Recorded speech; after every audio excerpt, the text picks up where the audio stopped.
Amerika. Sot është një edicion special kur do të intervistojmë ambasadorin e Shteteve të Bashkuara të Amerikës në Kosovë, zotin Filip Kosnet. Intervista bëhet me shkas, padyshim, sepse bëhet një ditë pas inaugurimit të presidentit të 46 të Shteteve të Bashkuara të Amerikës, miku të madh të Kosovës, Joe Biden, dhe natyrisht për një përqasje të Shteteve të Bashkuara të Amerikës. Do të ketë ndryshim në qasje ndaj Kosovës ose jo. Çfarë do të ndodhë me situatën e zgjedhjeve, cilat janë komendet e ambasadorit, diplomatit amerikan lidhur me procesin zgjedhor dhe shumë çështje tjera, përfshi këtu dialogun, zhvillimin ekonomik, betejën kundër krimit të organizuar dhe korrupsionit. Sot është vendi i duhur, andaj unë ju ftoj që ju të qëndroni me neve në këtë edicion. Mr. Ambassador Kosnet, welcome to Channel 10, the television of journalists. Welcome to Politiko. It's a great pleasure to be here. Thank you for having me, Christian. Mr. Ambassador, congratulations for the 46th President of the United States, His Excellency, President Joe Biden, in the beginning. Thank you. It took a bit of time and some troubles with violent protests in the Capitol before the calm was set down. Then, Mr. Biden sworn in as 46th President of the United States in an inauguration ceremony where the new president called for ending the uncivil war and unifying the people in the United States. What is the message and what is the lesson learned in this situation? Thank you. January 6th was one of the worst days in American history. You know, we can't deny that. Democracy was under attack in the United States, as it has been in other countries. It's not an exaggeration to call what happened on January 6th an insurrection. You know, people were attempting to overturn the results of a free and fair democratic election. What happened on January 20th showed the strength of America's institutions, because throughout this process, throughout the election process, the courts did their job. They rejected unproven allegations. In the end, the Congress did its job and certified the election results. And as we saw yesterday, there was a peaceful transition to the Biden administration. So I think that the first message is that we need to take the threat to democracy very seriously, but we also need to understand the strength and resilience of American institutions. Now, beyond that, I think there's a message for the people of Kosovo in that democracy is fragile, even in the United States, even in an established democracy like ours. We need constantly to protect against lies, misinformation, against efforts to undermine the will of the people. And I think in Kosovo we can see the vital role that citizens play, that the media plays in shining a light on the dark corners of the political system. Mr. Ambassador, President Biden is very familiar with the situation in Kosovo. He has been a strong voice in the 90s, and also he has been a strong supporter of the Kosovo people when he served as Vice President of the United States. How do you see the importance of President Biden regarding the Kosovo issue? I think the fact that President Biden knows Kosovo very well and clearly has a deep personal attachment to Kosovo is really positive. And it means that he will understand from the beginning, and he has frequently spoken about this, the importance of the partnership between the people of Kosovo and the people of the United States. So I'm sure that that's very positive for our efforts to deepen that partnership between Kosovo and the United States. Well, former President Donald Trump administration also gave a lot of focus regarding the Kosovo issue, especially towards the dialogue between Kosovo and Serbia. President Biden called it an imbalanced approach from the United States regarding the two Balkan countries. Do you expect a different approach from the new administration regarding this issue? Well, I think that it's important that we not make any assumptions. Today is the first full day of the Biden administration. I would point to a statement that that President Biden's choice for Secretary of State, Tony Blinken, made before a Senate committee a few days ago, when he emphasized, in response to a question, that there are things to applaud about the Trump administration's foreign policy. And he specifically mentioned Kosovo, Serbia as an element that was deserving of respect. So I think that we should not assume that the Biden administration is going to simply tear up all the work that the previous administration did on Kosovo, Serbia. Now, this gets to a larger point, Kushtrim, which is America's goals for Kosovo are bipartisan goals. You know, we talk all the time about our desire to see economic development, economic opportunity in Kosovo, strengthened rule of law, winning the fight against corruption, and also to see Kosovo integrate into, with its European neighbors, into Europe. That's why we've been emphasizing the need for better economic cooperation, not only with Serbia, but with all the countries in the region. And I don't want to be presumptuous because we're at the very beginning of the Biden administration, but I think I'm on safe ground to say that those fundamental goals of economic development, justice, better relations with the neighbors, better relations among communities within Kosovo. Those are all things that both Democrats and Republicans have supported for many, many years. And all of that, all of those goals combine into a vision of a more confident, more self-sufficient, more prosperous Kosovo that will continue to be a close partner of the United States. Well, the future State Secretary Blinken in the Senate hearing stated that he applauded the progress made by Ambassador Grunell, adding that there are things which the administration can do to help move Kosovo forward and also move Serbia forward. What will happen with the Washington agreement between Kosovo and Serbia? Will the agreement still be valuable? I think it's a little early for me to try to say specifically what will happen with the Washington agreements. I do think it's important for us to look at the elements of those agreements. And if you look beyond the process, how the Washington agreements came to pass, and look at what the elements are, there are things in there that have broad support in Kosovo. I haven't heard anybody say they don't want Kosovo to establish diplomatic relations with Israel, for example. The Washington agreements called for an increased effort by the U.S. government to encourage American investment in Kosovo. I don't think anyone is against increased American investment in Kosovo. So we'll have to see what specific initiatives the Biden administration may be interested in going forward. But I think it's important for people to be patient and not assume that, that history started again on January 20th, and everything that happened before is to be forgotten. Yeah.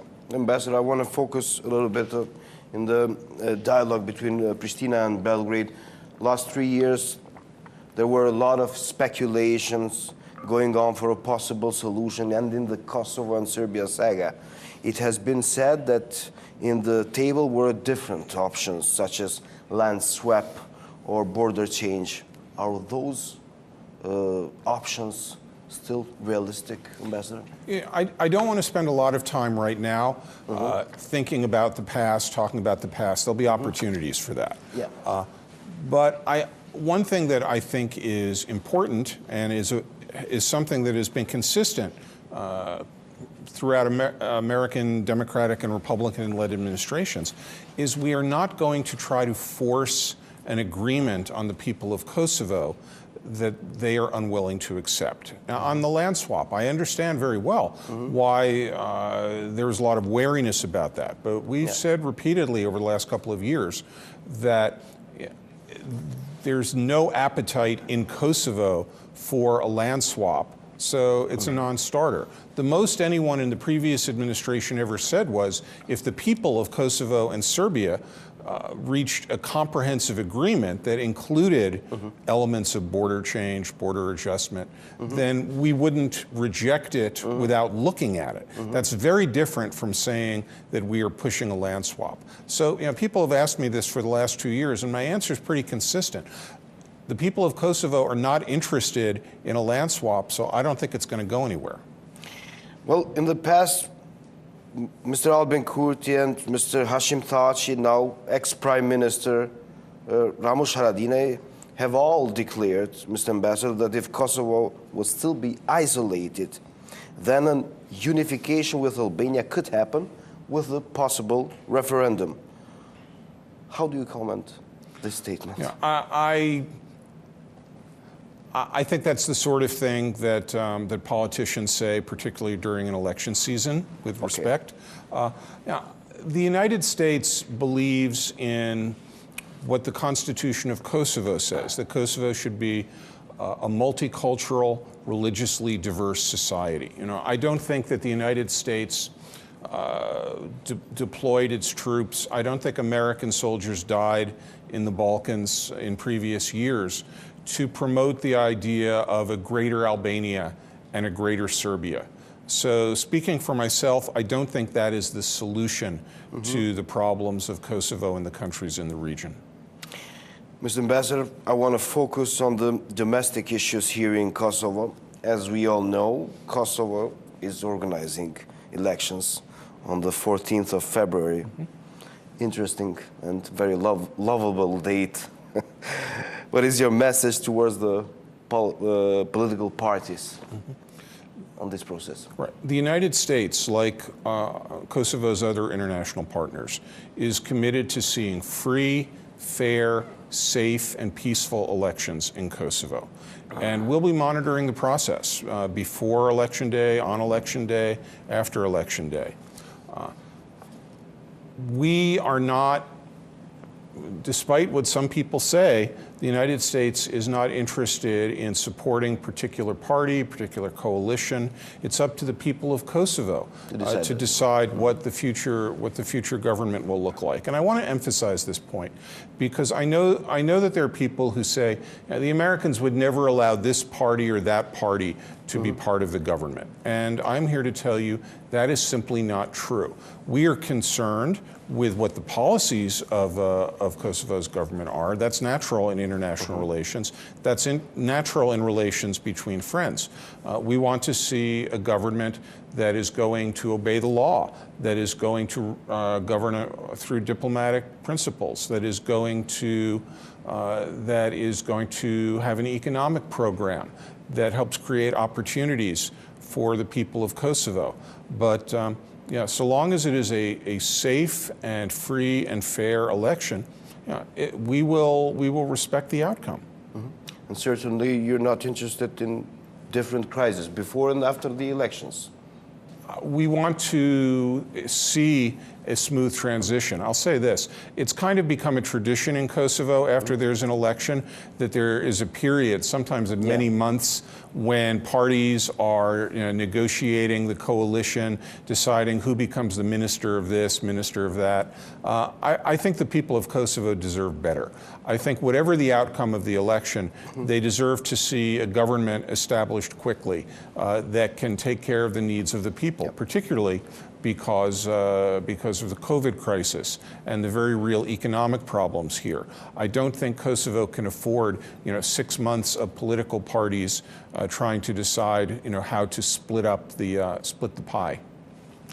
As we know, the Central Electoral Commission took decision about the verdict of the Constitutional Court, Mr. Ambassador.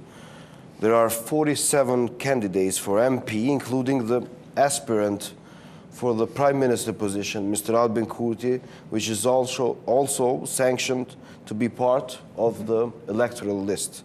Mr. Kurti stated that the Kosovo institution should follow the will of the people and not to rule against it. What is your comment about that? Well, my comment on this is I think for everybody who was not certified, all the potential candidates who are not certified, there's an appeals process. There's a judicial process, and we need to respect that.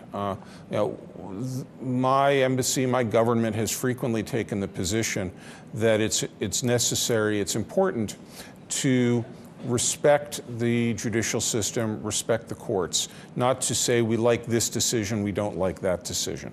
So this is an area where there is an appeals process, there is a legal process. Now let me add one point, which is that there are people who will say, and I'm not just talking about the Central Election Commission or this election, they'll say, well, this institution or that institution is operating under political pressure. People are committing crimes. You can't trust them.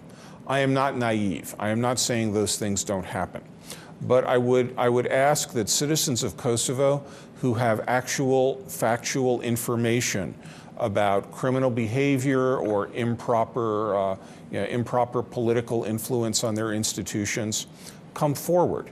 If they are not willing to come forward into the public, if they don't trust the police or the government to take their information seriously, they can go to the media. Kosovo has a vibrant investigative press sector, and you can find somebody who will help you tell your story and protect you. So I say this, I want to be very clear on this. I'm not naive. I know that it can be difficult and dangerous sometimes in this country to come forward. But if Kosovo is going to become a fully functioning democracy, its citizens need to take the lead and show the courage necessary to build the true democracy Kosovo deserves. Mr. Ambassador, a simple question. Can a politician convicted with criminal offense and not able to be part of the parliament with the ruling of the Constitutional Court verdict become a prime minister? I mean, speaking in this regard? Yeah. Kustrim, I'm not a lawyer, and I'm not a Kosovar judge. So, my opinion on that isn't definitive. I think it's necessary for people to work through the judicial institutions in Kosovo.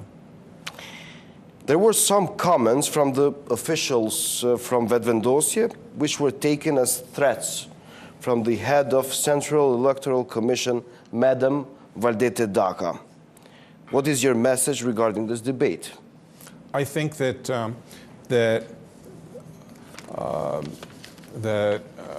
Chairwoman Daka doesn't need me to speak for her, and Mr. Kurti doesn't need me to speak for him. I think these people are quite capable of making their case in public to the people of Kosovo, because that's the audience that's most important. Yeah. What are your expectations from the new government of Kosovo, Mr. Ambassador? Well, again, I hope that the new government, whatever it looks like, whoever is in it, I hope that it forms quickly and cleanly. I hope that it will have an economic program that will create opportunities for the people of Kosovo. I hope it will be open to closer cooperation with countries in the region. I also hope, frankly, that it will make a major effort to combat COVID-19, because COVID is still a huge threat to Kosovo, as it is to my country, as it is to other countries. And just because a vaccine exists doesn't mean that the storm has passed. Mr. Ambassador, speaking of COVID-19, can U.S. maybe help with the vaccines towards Kosovo? So up until now, the government of Kosovo, like other governments in Europe, has been focusing on sourcing vaccine from within Europe and commercially. At this point, sadly, the United States doesn't have enough vaccine to share with any countries overseas. We are not sharing any vaccine on a government-to-government basis with other countries. There are American companies that are producing vaccine. That may change, and as more vaccine becomes available, we'll have to see how that evolves.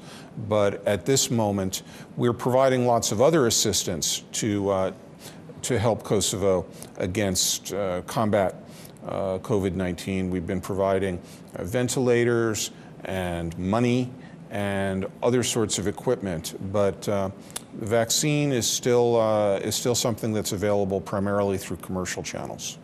Speaking of the pandemic issue, how do you see the answer of the Kosovo institutions towards coronavirus and all the situation, Mr. Ambassador? The coronavirus has hit the United States very hard. President Biden, in his first day, issued new directives on how we will combat the virus. So our policy on this is evolving. It's evolving rapidly. So I don't want to suggest that we have all the answers. And in particular, the need for governments to balance their concern for public health against maintaining economic progress is complicated. So I respect that. Having said that, we think that that there's more that can be done both by institutions and by ordinary citizens. Some of the countermeasures to COVID are expensive. Some things are not. You can wear your mask. You can wash your hands. You can maintain distance. And I know that everybody is tired of that, and especially in a country like Kosovo, which has a cafe culture where people like to get together with their friends face to face. And it's a country where I know a lot of people have pretty big families in pretty small apartments, and it's difficult sometimes to obey all these rules. But if we don't maintain this sort of discipline, I fear that things are going to get worse again. We hope not. Well, we hope not, but hope is not a plan. We should work better on that. Yeah. Mr. Ambassador, last question. The special chamber's indictment and arrests of ex-KLA members had big impact in the political scene here in Kosovo. Yet this issue is a big debate, as the feeling persists of being only directed to one ethnic group, that is Kosovo Albanians. So, I'm not a spokesman for the special court, but I will say, as the American ambassador, I think that the answer to injustice in the Balkans is more justice, not less justice. It is obvious that there are many people who committed terrible crimes in the 1980s and the 1990s who have escaped justice. And I would hope that governments in the region and governments outside the region, including mine, would look for ways to redouble efforts to bring people to justice. Because I think that it's important for Kosovo and its neighbors to move forward as neighbors. You can't pick your neighbors, but it's not possible to just pretend that the past didn't take place. And this is related to the situation in America right now. President Biden has called for unity. Unity is critical, but I don't think you can have national unity without forthrightly examining the past and without bringing people to justice. And I think that's as true in Kosovo as it is anywhere else. So it's a long answer, but I say this because I don't think the answer to the problem of justice being delayed in the Balkans is to say, well, those other guys got away with it, so my people, my community should not come under investigation. I think what Kosovo is doing through the special court is to show that we are not afraid of justice. We will let the court function. The defendants will have the opportunity to mount their defense, just as many citizens of Kosovo have done in the past. And we'll see what happens. Well, Ambassador, this is your first time here in the television of journalists in Channel 10. What is your message on the media scene here in Kosovo? Thank you, Christian. I touched on this earlier. I think Kosovo has a vibrant media scene, including minority community media outlets.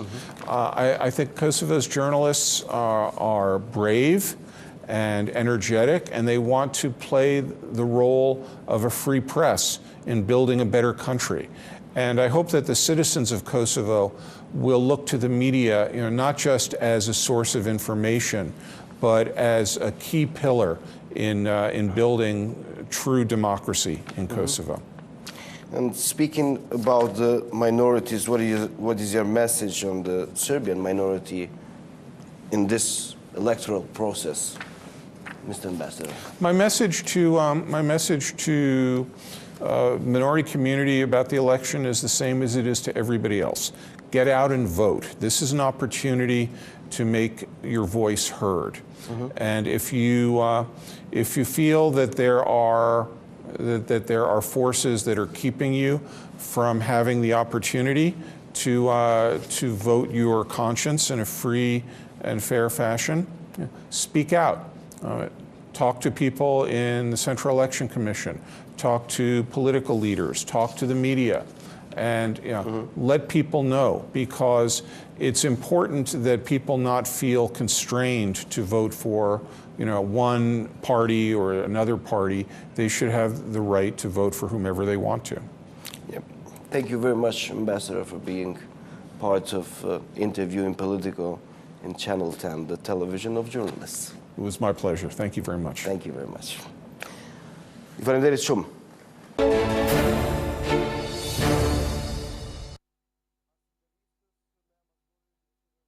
Të Amerikës zotin Philip Kosnet, ku për herë të parë adreson çështjet rreth zgjedhjeve të 14 shkurtit, rreth dialogut ndërmjet Kosovës dhe Serbisë, rreth përqasjes së Shteteve të Bashkuara të Amerikës dhe presidentit të ri të Shteteve të Bashkuara të Amerikës, Joe Biden. Kyçemi në pjesën e komentimit të kësaj interviste të mesazheve kryesore të diplomatit amerikan. Ka folur qartë, shkurt, po e quajnë thojza shqip, sepse anglisht ka folur, por e ka qartësuar pozicionin për 47 kandidatët, për cilët po bëhet zhurmë, ndërmjet të cilëve është edhe Albin Kurti, lideri i lëvizjes vetëvendosje. Po ashtu ka folur për zonën Valdete Daka, e cila gjendet në një shënjestër të kritikave, sidomos që vijnë nga përkrasit e lëvizjes vetëvendosje, por natyrisht duke mos harruar pa dyshim rolin kryesor Shtetet Bashkuara të Amerikës në procesin më të ndihshëm për sa i takon politikës jashtme, pa dyshim marrëdhënieve fragjile dhe marrëdhënie problematike ndërmjet Prishtinës dhe Beogradit, Kosovës dhe Serbisë. Kam një panel gjerë në studion e Politiko, zonja dhe zotri. Ju rikujtoj se jemi në transmetim drejt për drejt edhe në Facebook. Bëheni pjesë e këtij emisionit natyrisht nëpërmjet pyetjeve, komenteve tuaja që ne do të mund të inkorporojmë në këtë edicion të radhës të Politikos. Në studion e Politikos jam bashkë me zotin Edon Cana, krahun tim djathtë. Zoti Cana, faleminderit shumë për gatishmërinë. Krenar Shala, në krahun tim të majt, zoti Shala, faleminderit. A.Ahmeti, faleminderit shumë për prezencën. A.Muhaxhiri, kënaqësi që të kam studio. Faleminderit. Dhe na është bashkangjitur në panel A.Prenkaj, komentator politik, zoti Prenkaj, faleminderit shumë për gatishmërinë. Jo vetëm kaq, jo vetëm studion e Politikos, po jemi larg edhe në Shtetet e Bashkuara të Amerikës, në New York, Washington, bashkë me zotin Bleron Baraliu dhe zotin Trilon Gashi, në një lidhje të drejtë për drejtë, ata do të inkorporohen gjatë gjithë emisionit, padyshim me komentet e tyre për sa i takon zgjedhjet e 14 shkurtit dhe mesazheve të shteteve të diplomatëve amerikanë, fakt ambasadorit të Shtetit të Bashkuara të Amerikës. Zoti Gashi dhe zoti Baraliu, faleminderit shumë për prezencën nga distanca nga Shtetet e Bashkuara të Amerikës për të bërë pjesë e rëndësishme e Politikos sonte. Faleminderit shumë për ftesën dhe përshëndetje kolegëve në studio dhe Bleronit në New York. Bravo, faleminderit gjithë dhe përshëndetje. Urime pozitën e re kushtrim, se s'kam pas rast më parë të përgëzoj. Faleminderit shumë, përgjithësi e madhe është kjo, nuk është farë pozite. Por gjithsesi faleminderit shumë për gatishmërinë dhe besimin u tanis me zotin A.Ahmeti këtë debat mesazhet amerikane. Zoti Kosnet foli për herë të parë, troq përsa i takon zgjedhjeve, troq përsa i takon dialogut dhe rreth të ardhmës së proceseve problematike, po quaj kështu që ndërlidhin Kosovën dhe Serbinë. Si i pat mesazhet e tij, ai nuk ka folur për një periudhë gjatë kohore.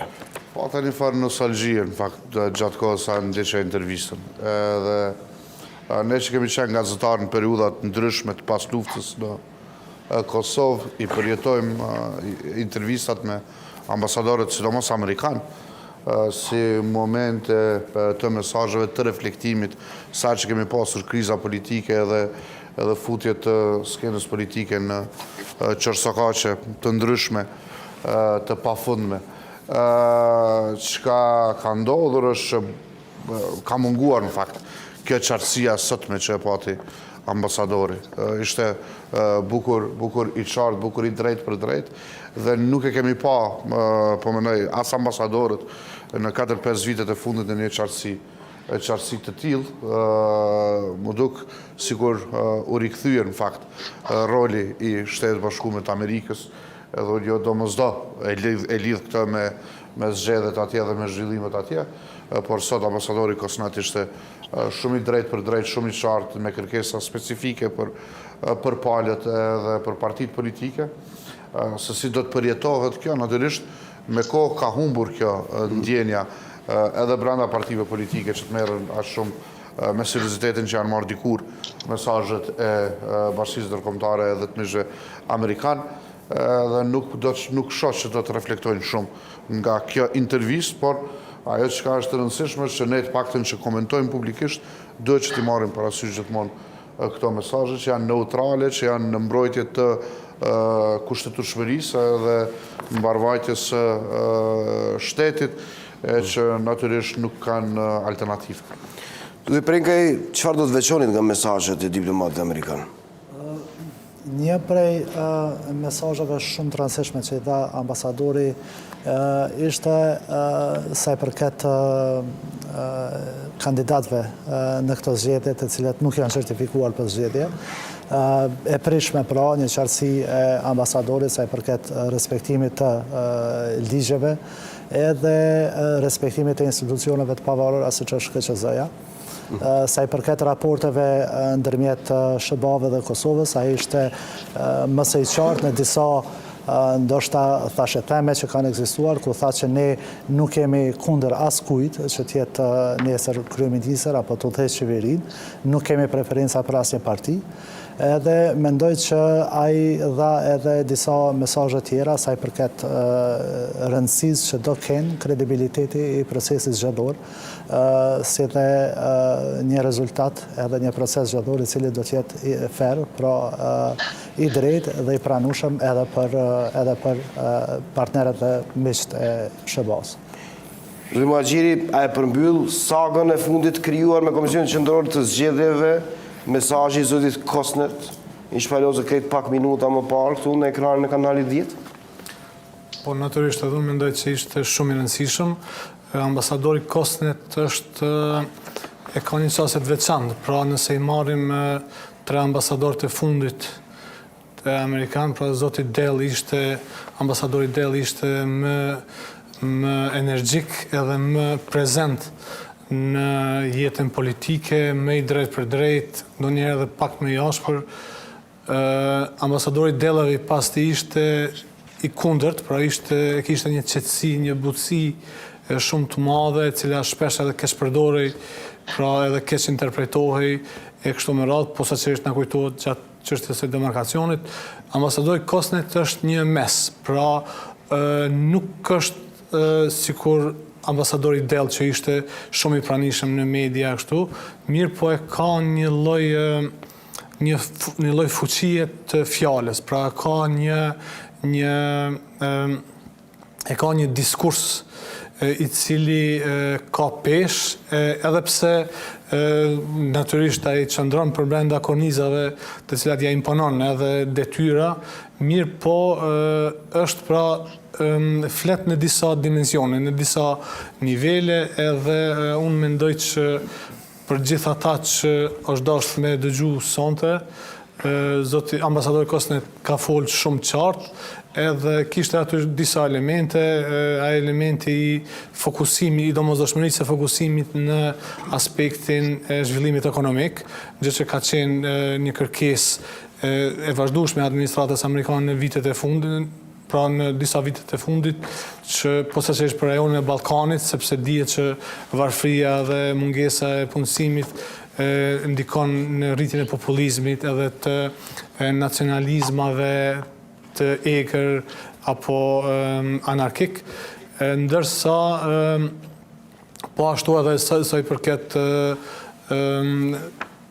domosdoshmërisë së respektimit të vendimeve institucionale, edhe për zotin Daka dhe për zotin Kurti, aty besoj bëri mirë që nuk u përfshis, sepse do të konsideroj si marrje anë, ndërsa edhe një gjë shumë e rëndësishme që e tha ishte që ne nuk jemi ata cilët a priori vendosim për atë se kush do t'jetë dhe kush nuk do t'jetë, sepse kryeministër në Kosovë, sepse është krijuar në përshtypje kështu që është një lloj me shumë lehtësi, pra ambasada amerikane i vendos këto, nuk është posaçërisht nëse flasim për çështjen e zgjedhjeve të parlamentit dhe të qeverisë, pra çdo gjë varet prej votave, çdo gjë varet prej vullnetit e politikanëve kosovar që të bashkëpunojnë, dhe ambasada amerikane është e natyrshme që do ta pranoj secilën qeveri, por natyrisht që edhe ambasada amerikane edhe administrata amerikane në përgjithësi, pra unë nuk mendoj që do t'jenë nuk do t'jenë shumë të gatshëm pra që të bëjnë kompromise në gjërat për cilat nuk duhet bërë kompromise, posaçërisht në raportin mes Kosovës edhe Serbisë, pra është qëllim edhe i tyre edhe i rajonit që çështja të përfundoj dhe të ketë një lloj realizmi politik edhe në Prishtinë edhe në Beograd. Ne kthehemi dialogut në veçantë, shkojmë pak në Shtetet e Bashkuara të Amerikës për të marrë komentet fillestare. Do ta nisja me zotin Baraliu, nuk e di zoti Baraliu nëse patët mundësi ta ndiqni intervistën e zotit Kosnet dhe mesazhet e tij të shpalosura sidomos për këtë situatë problematike në kohën e zgjedhjeve. Ma konfirmon nëse e ke dëgjuar, dhe natyrisht dua një përshtypje fillestare zoti Baraliu, shohim se si janë dukur juve mesazhet e ambasadorit amerikan. Po ata rastin ta dëgjoj ambasadorin Kosnet, për herë të parë kam takuar në një mbledhje me një grup të vogël përfaqësues të komunitetit shqiptar këtu në Amerikë, para se të vinte si ambasador. Mund të them që përshtypja ime sot është njësoj që ka qenë në atë mbrëmje, ishte domethënë impret, i hapur, pak a shumë jo me dorëzat e zakonta të diplomatit apo politikanit. Në prononcimet e tij, në përgjigjet e tij ndaj pyetjeve të juaja,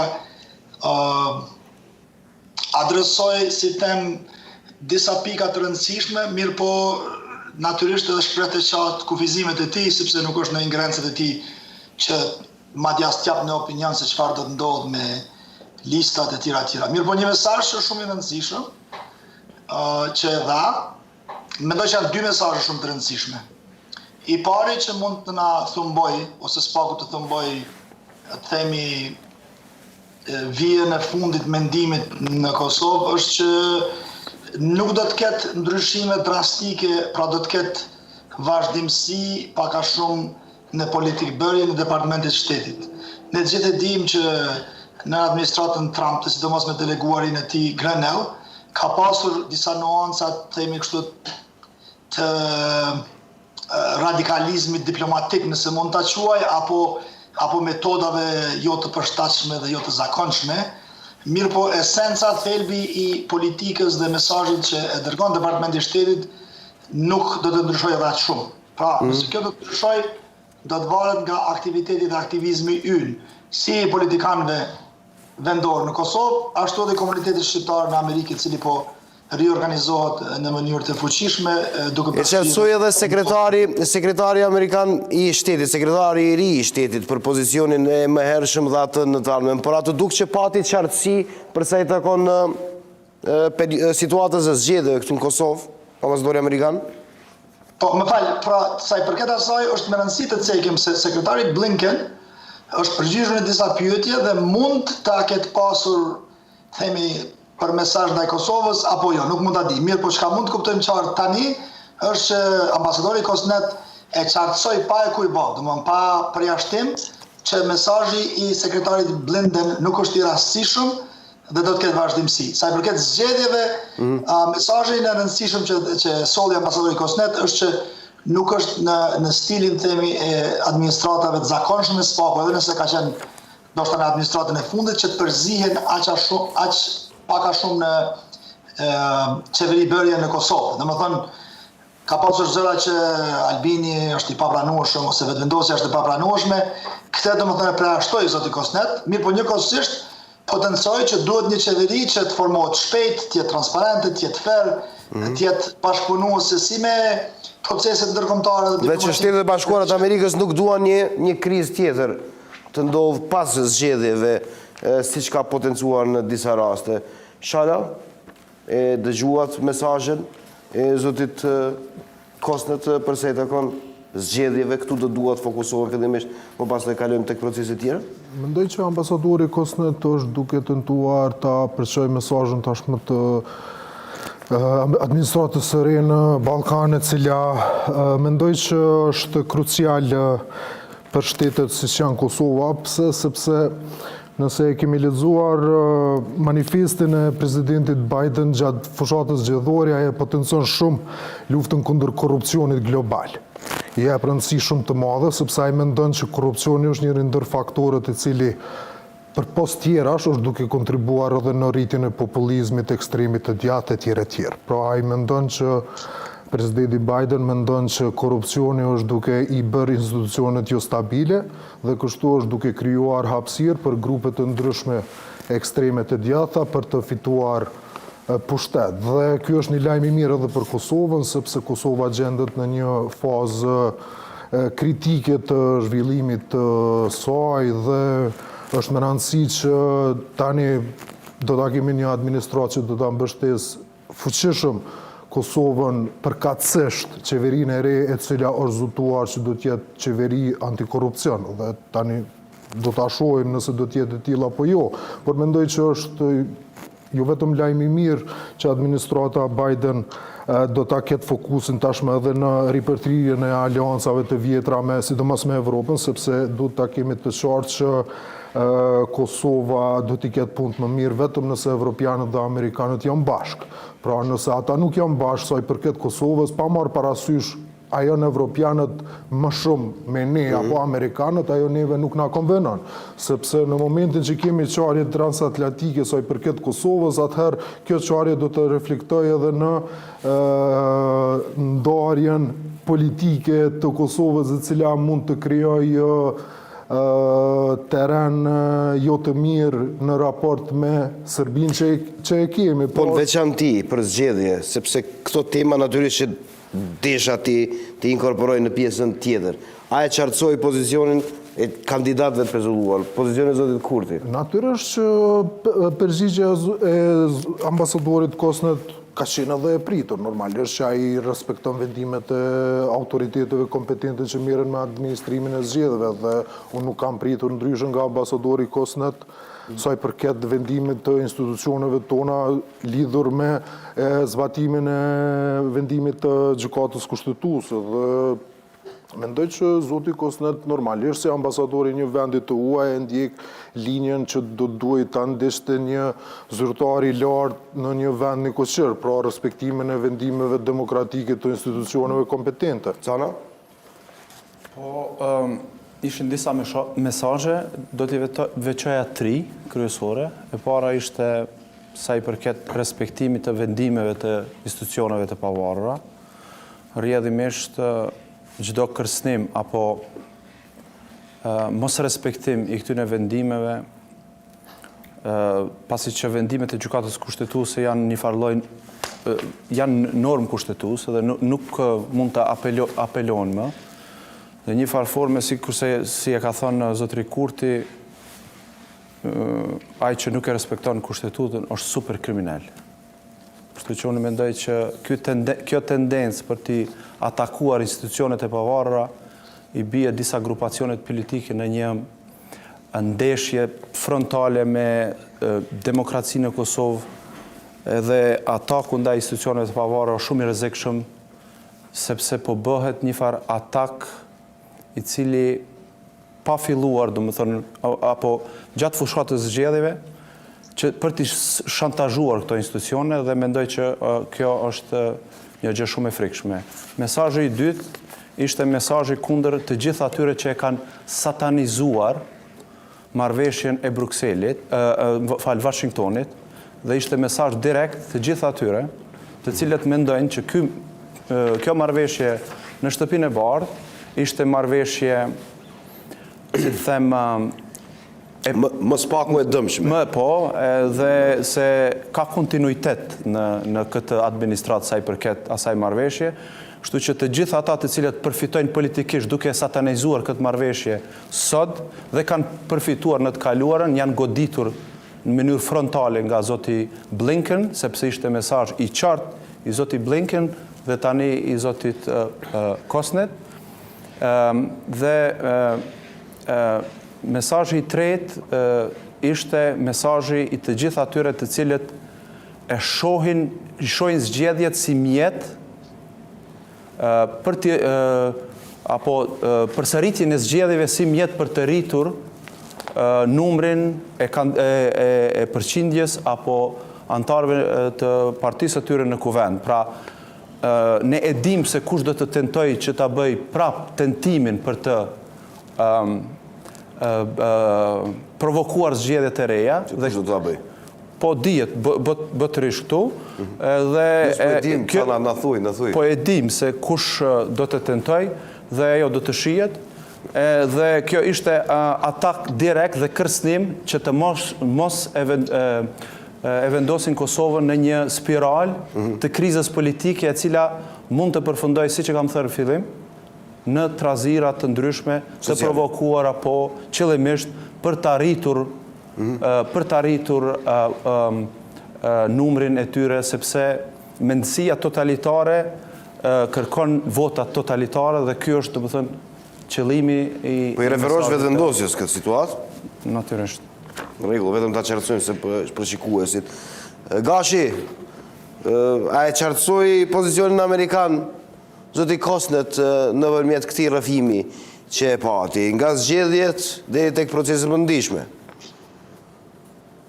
Po, besoj që po, ai na foli si një mik i afërt, i drejt për drejt edhe empatik, në fakt ngjan shumë me një diplomat të karrierës, i cili ka qenë profesionist edhe në administrimin e Zotit Trump, ku besoj ai kishte presione pak më ndryshe se sa më herët, por vazhdon këtë sigurisht edhe me administratën e re.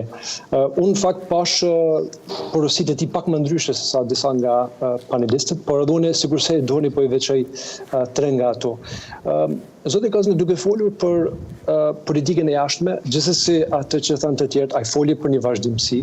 Ai tha që politika jashtme është jo partijake kundrejt aleatëve të SHBA-ve, ku futet edhe Kosova, që është me të vërtet mirë, po duke folur për marrëveshjen, ai në fakt tha që ka elemente në marrëveshje për të cilët të gjithë kosovarët mund të pajtohen.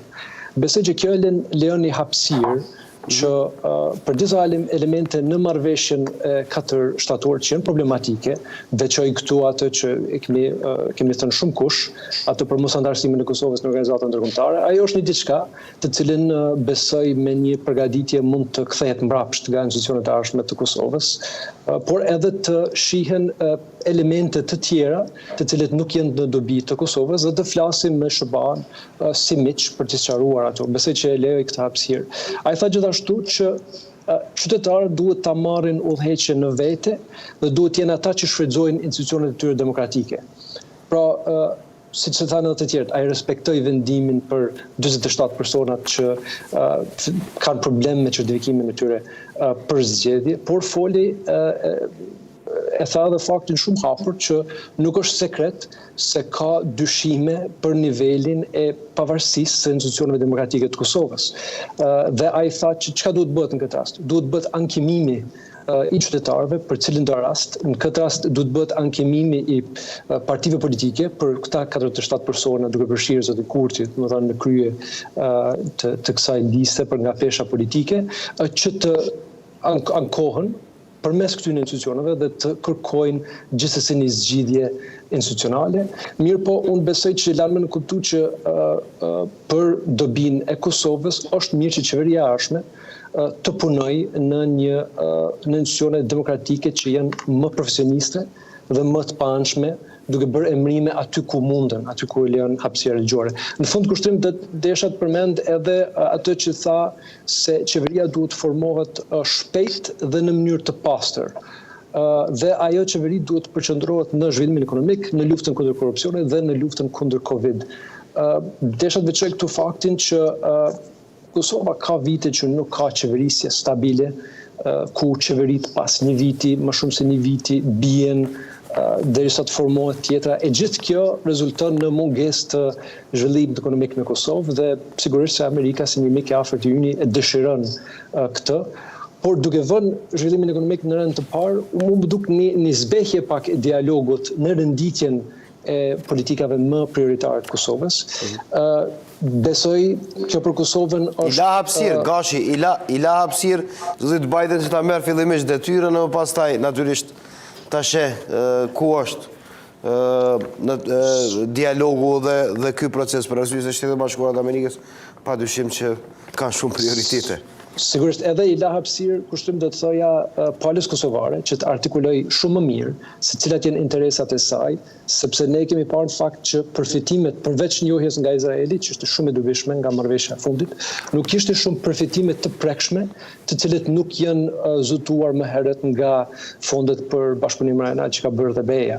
Kështu që është një moment edhe i Kosovës, i udhëheqës që do të jetë në qeveri, por edhe në opozit, të mendojnë se cilat janë përfitimet konkrete nga një marrëveshje me Serbinë, ku ne shohim që ende Serbia nuk është gatshme për njohjen e Kosovës. Dhe nëse s'kemi njohje, a kemi për çka të diskutojmë dhe çka mund të marrim nga ai proces. Këtë duhet ta flasim. Ne gashi ti kthehem pak më vonë çështjes së dialogut. Flasim njerë për çështjet e brendshme me që i kemi zgjedhur. Calla përmendi disa elemente të cilat i ka nxjerrë sipërfaqe shpeshherë në për emisione për atë spiralën për problemin e mundshëm të shkuarjes zgjedhje të një pas njëshme në këtë situatë deri në trazira sociale. Këtu do dua komentin të K.Shala. Deri tash vetëvendosja nuk e ka patur fuqinë që të provokojë zgjedhje. Provokimin në zgjedhjeve e kanë bërë partitë e vjetra dhe nuk mund ta fajsojmë vetëvendosjen që ajo ka tentuar që nëpërmjet makinacioneve të ndryshme politike të provokojë zgjedhje. Ka bërë vetëvendosja nëse e marrim parasysh zgjedhjet tani, duke shkarkuar dhe duke shkelur marrëveshjen me LDK-n. Duke shkarkuar ministrin Veliu. Unë atë natë tregova se ka shkel marrëveshjen. Po ne ta tregum marrëveshjen me shkrim.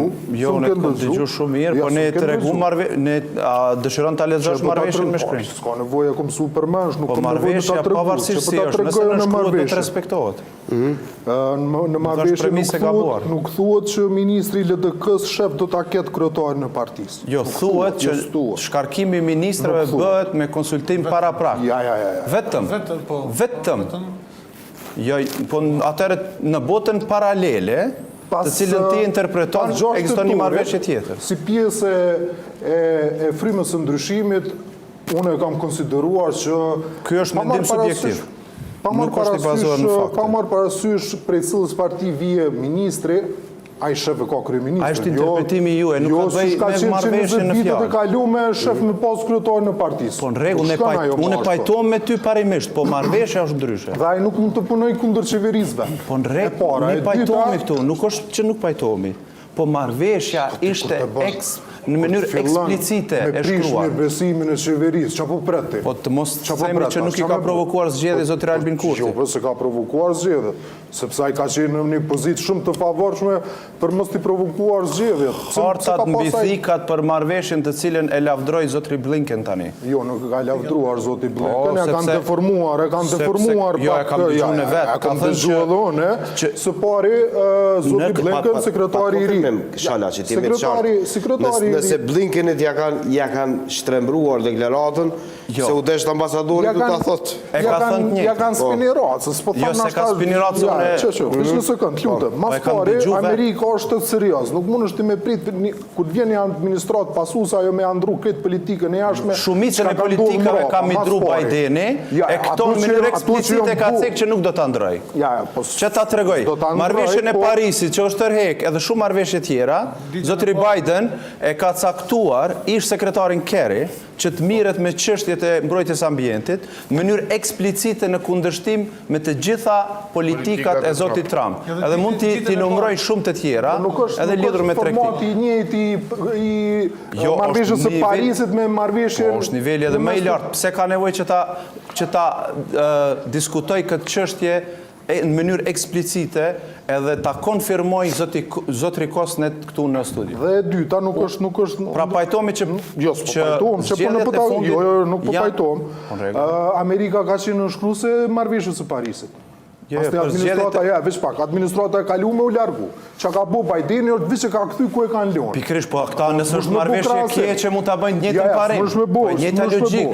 Edhe unë menoj soj përket kjo këtu thikave në biharda, kanë qenë thikat në biharda, por rezistenca e madhe në Kosovë, pra nuk ka pas përkraje, as prej LDK-s, as prej VV-s, as prej AK-s, dhe në anën tjetër nuk ka pas përkraje nga Gjermania, që është shtet kryesor në Evropë, dhe kur një shtet kryesor në Evropë nuk është për diçka që ka ndodhur në Evropë, pa marrë parasysh që ka mundet me thonë dikush tjetër, ajo nuk mund të bëhet. Qashtu ka ndodhë për mas luftës dytë botërore, pra du të arritë konsensusi... Gjermania mësë paku ka pas fjallë në Evropë mas luftës dytë botërore. Gjermania ka qenë shtetë jo relevant në vendimat strategike. Pra dy shtete kryesore të Evropës nuk kanë qenë për. Nuk kanë qenë për dhe shtika në biharta u larguan. Si rezultat u larguan, sa tu kanë qenë aty. Po u larguan. Dhe dyta, i ne e dim shumë mirë që zoti Trump marrëveshjen e Washingtonit, apo si që qua jo në marrëveshjen për fushat zgjedhore të zotit Trump, e ka bo... Cilën marrëveshje? Marrëveshje e ka bo për me fitu atje? Se mës me bo dhe një plus. Problemi interpretimi këtyre marrëveshje me ndojmë se ne jemi qendra e botës. Nuk e qëton që shpresat e ti... Muhaxhiri ndërhyrje, po... Zgjidhja këtij debati që është shumë legjitime që përfaqëson edhe dy pole. Se kështë me ta pak bërë të lutëm, më sarë që ke do të vetëm shkurt. Se po arrejnë. Kem të folë për fajen që vetëvendosja po shkaktoj ka zgjedhje non-stop, për kundur që vetëvendosja mas njëra e ka shkil marrëveshjen në reciprocitetit. E në marrëvesh që kanë me majtë reciprocitetit. Qysh, para zgjedhjeve po folim diçka tjetër, mas zgjedhje diçka tjetëra? Eksponenti kryesori i qeverisë del thot me njerë si arrit marrëveshja e qeverisës, me një shkollë atje në Podjev, del thot mos u bëni merak se kjo qeveri ka me ra shumë shpejt. Qa kështë bo ti si kryeministër? Qa kështë bo? Në një punë paralele. Vetëm të dëgjojmë përgjigjen e Carës. Ti du t'i kallzova 3 elemente që e kam bot mëshme që ish kryeministri, ku t'i ngrati, ka ro në fit akompli, edhe e ka po që shiqa, kjo është kretin skenim së bashku me presidentin Taçi për qëllimet e veta personale që nuk i dollën, me në fund, dhe e rëzun qeverin. Ta që ka me buki? Unë e pëpajtona që nështë nuk është situata e mirë ku kemi tash të bëjmë një partije cila për irë parë prej pas luftës për synon mi fitu ves gjithet, për nuk o be faj vetë. Nuk është faj vetë, tash qa me bu? Po, kushtim do të lidhesha... Muhaxhiri, po. Këto janë dy pozicione legjitime që kanë përkras edhe në popullat. Pra një pjesë e qytetarëve mendon që faji ka qenë i LDK-s, një pjesë që ka qenë i vetëvendosjes, e ka shkelë marrëveshjen në rregull. Po, mirë, në rregull, por... Fakti që kemi 50%, janë që krejt njerëz për alojnë fajnë dhe në rregull, por... Se shkon ashtu, si shku vetëvendosja 50%. Zoti K.Shala. Jo çdo herë sondazhet shkruajnë nxjerrjet për tjetër, Jo, vetëm kjo. Sa i përket... Shumë pak? Që kanë nxjerrë gjithmonë. Jo. Edhe më pak 55% ka dëshirë me bisedu këtu. 700%. Vetëm një minutë, veç ta përfundoj. Mirë po, sa i përket raportit me Shtetet e Bashkuara të Amerikës, kjo do të shihet në mënyrë shumë të lehtë, shumë shpejt, me njerë kur vjen kryeministri i jashtëm. Në që të ndarjen edhe ane edhe këne, që ka menon Ardani? Ardani menon që Kush i ka shkaktu zgjedhjet? Albin Kurti me qëllim edhe me plan, po e kom të thonë edhe do të thënë. Por, jo. Rregull dhe, po ide, po dhëmë për t'jap 700 argumente. Ju prapo insistoni Albin Kurti ka shtakuar. Kemi drejtën e menimit.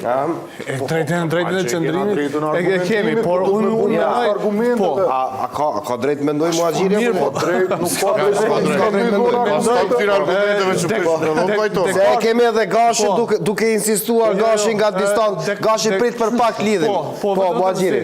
Se filozofi i famshëm Descartes thotë mendoj pra ekzistoj. Domethënë mendimi është esenca edhe çena po kundërshtu vullnetit. Edhe kjo është te racionalizmi. Po jo, unë vetëm ndoshta më thonë, unë jam shumë i sigurt që edhe administrata Biden do ta ketë një qëndrim të përafërt me atë që ka pas administrata Trump. Pra, politikat të mëdha të Shteteve të Bashkuara të Amerikës, domethënë planifikimet strategjike nuk ndryshojnë brenda natës. Edhe këtë nuk e ka bë as zoti Trump, mirë po nuk do ta bëj as dot zoti Biden. Do të ketë ndryshime 10, 20, 30%, mirë po bazamenti i idesë për një arritje të marrëveshjes mes Kosovës edhe Serbisë, me kompromiset e domosdoshme që janë nga të dyja palët, me përfitime të rëndësishme për të dyja palët, sepse nuk është lehtë as për Serbinë që ta pranoj Kosovën pa fitu diçka, po ashtu edhe për Kosovën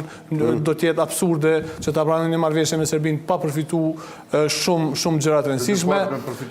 Po, mirë po. Çka me fitun, kujt me fitun të dy palë? Jo, vetëm jo, nuk është në sens, sepse s'janë rrugët. Që ne duhet të mos të arrim një kompromis me Serbinë, fakt jo. Po nuk ka tjetër, sepse Vučići, jo, po se Serbia kur nuk e pranon Kosovën pak...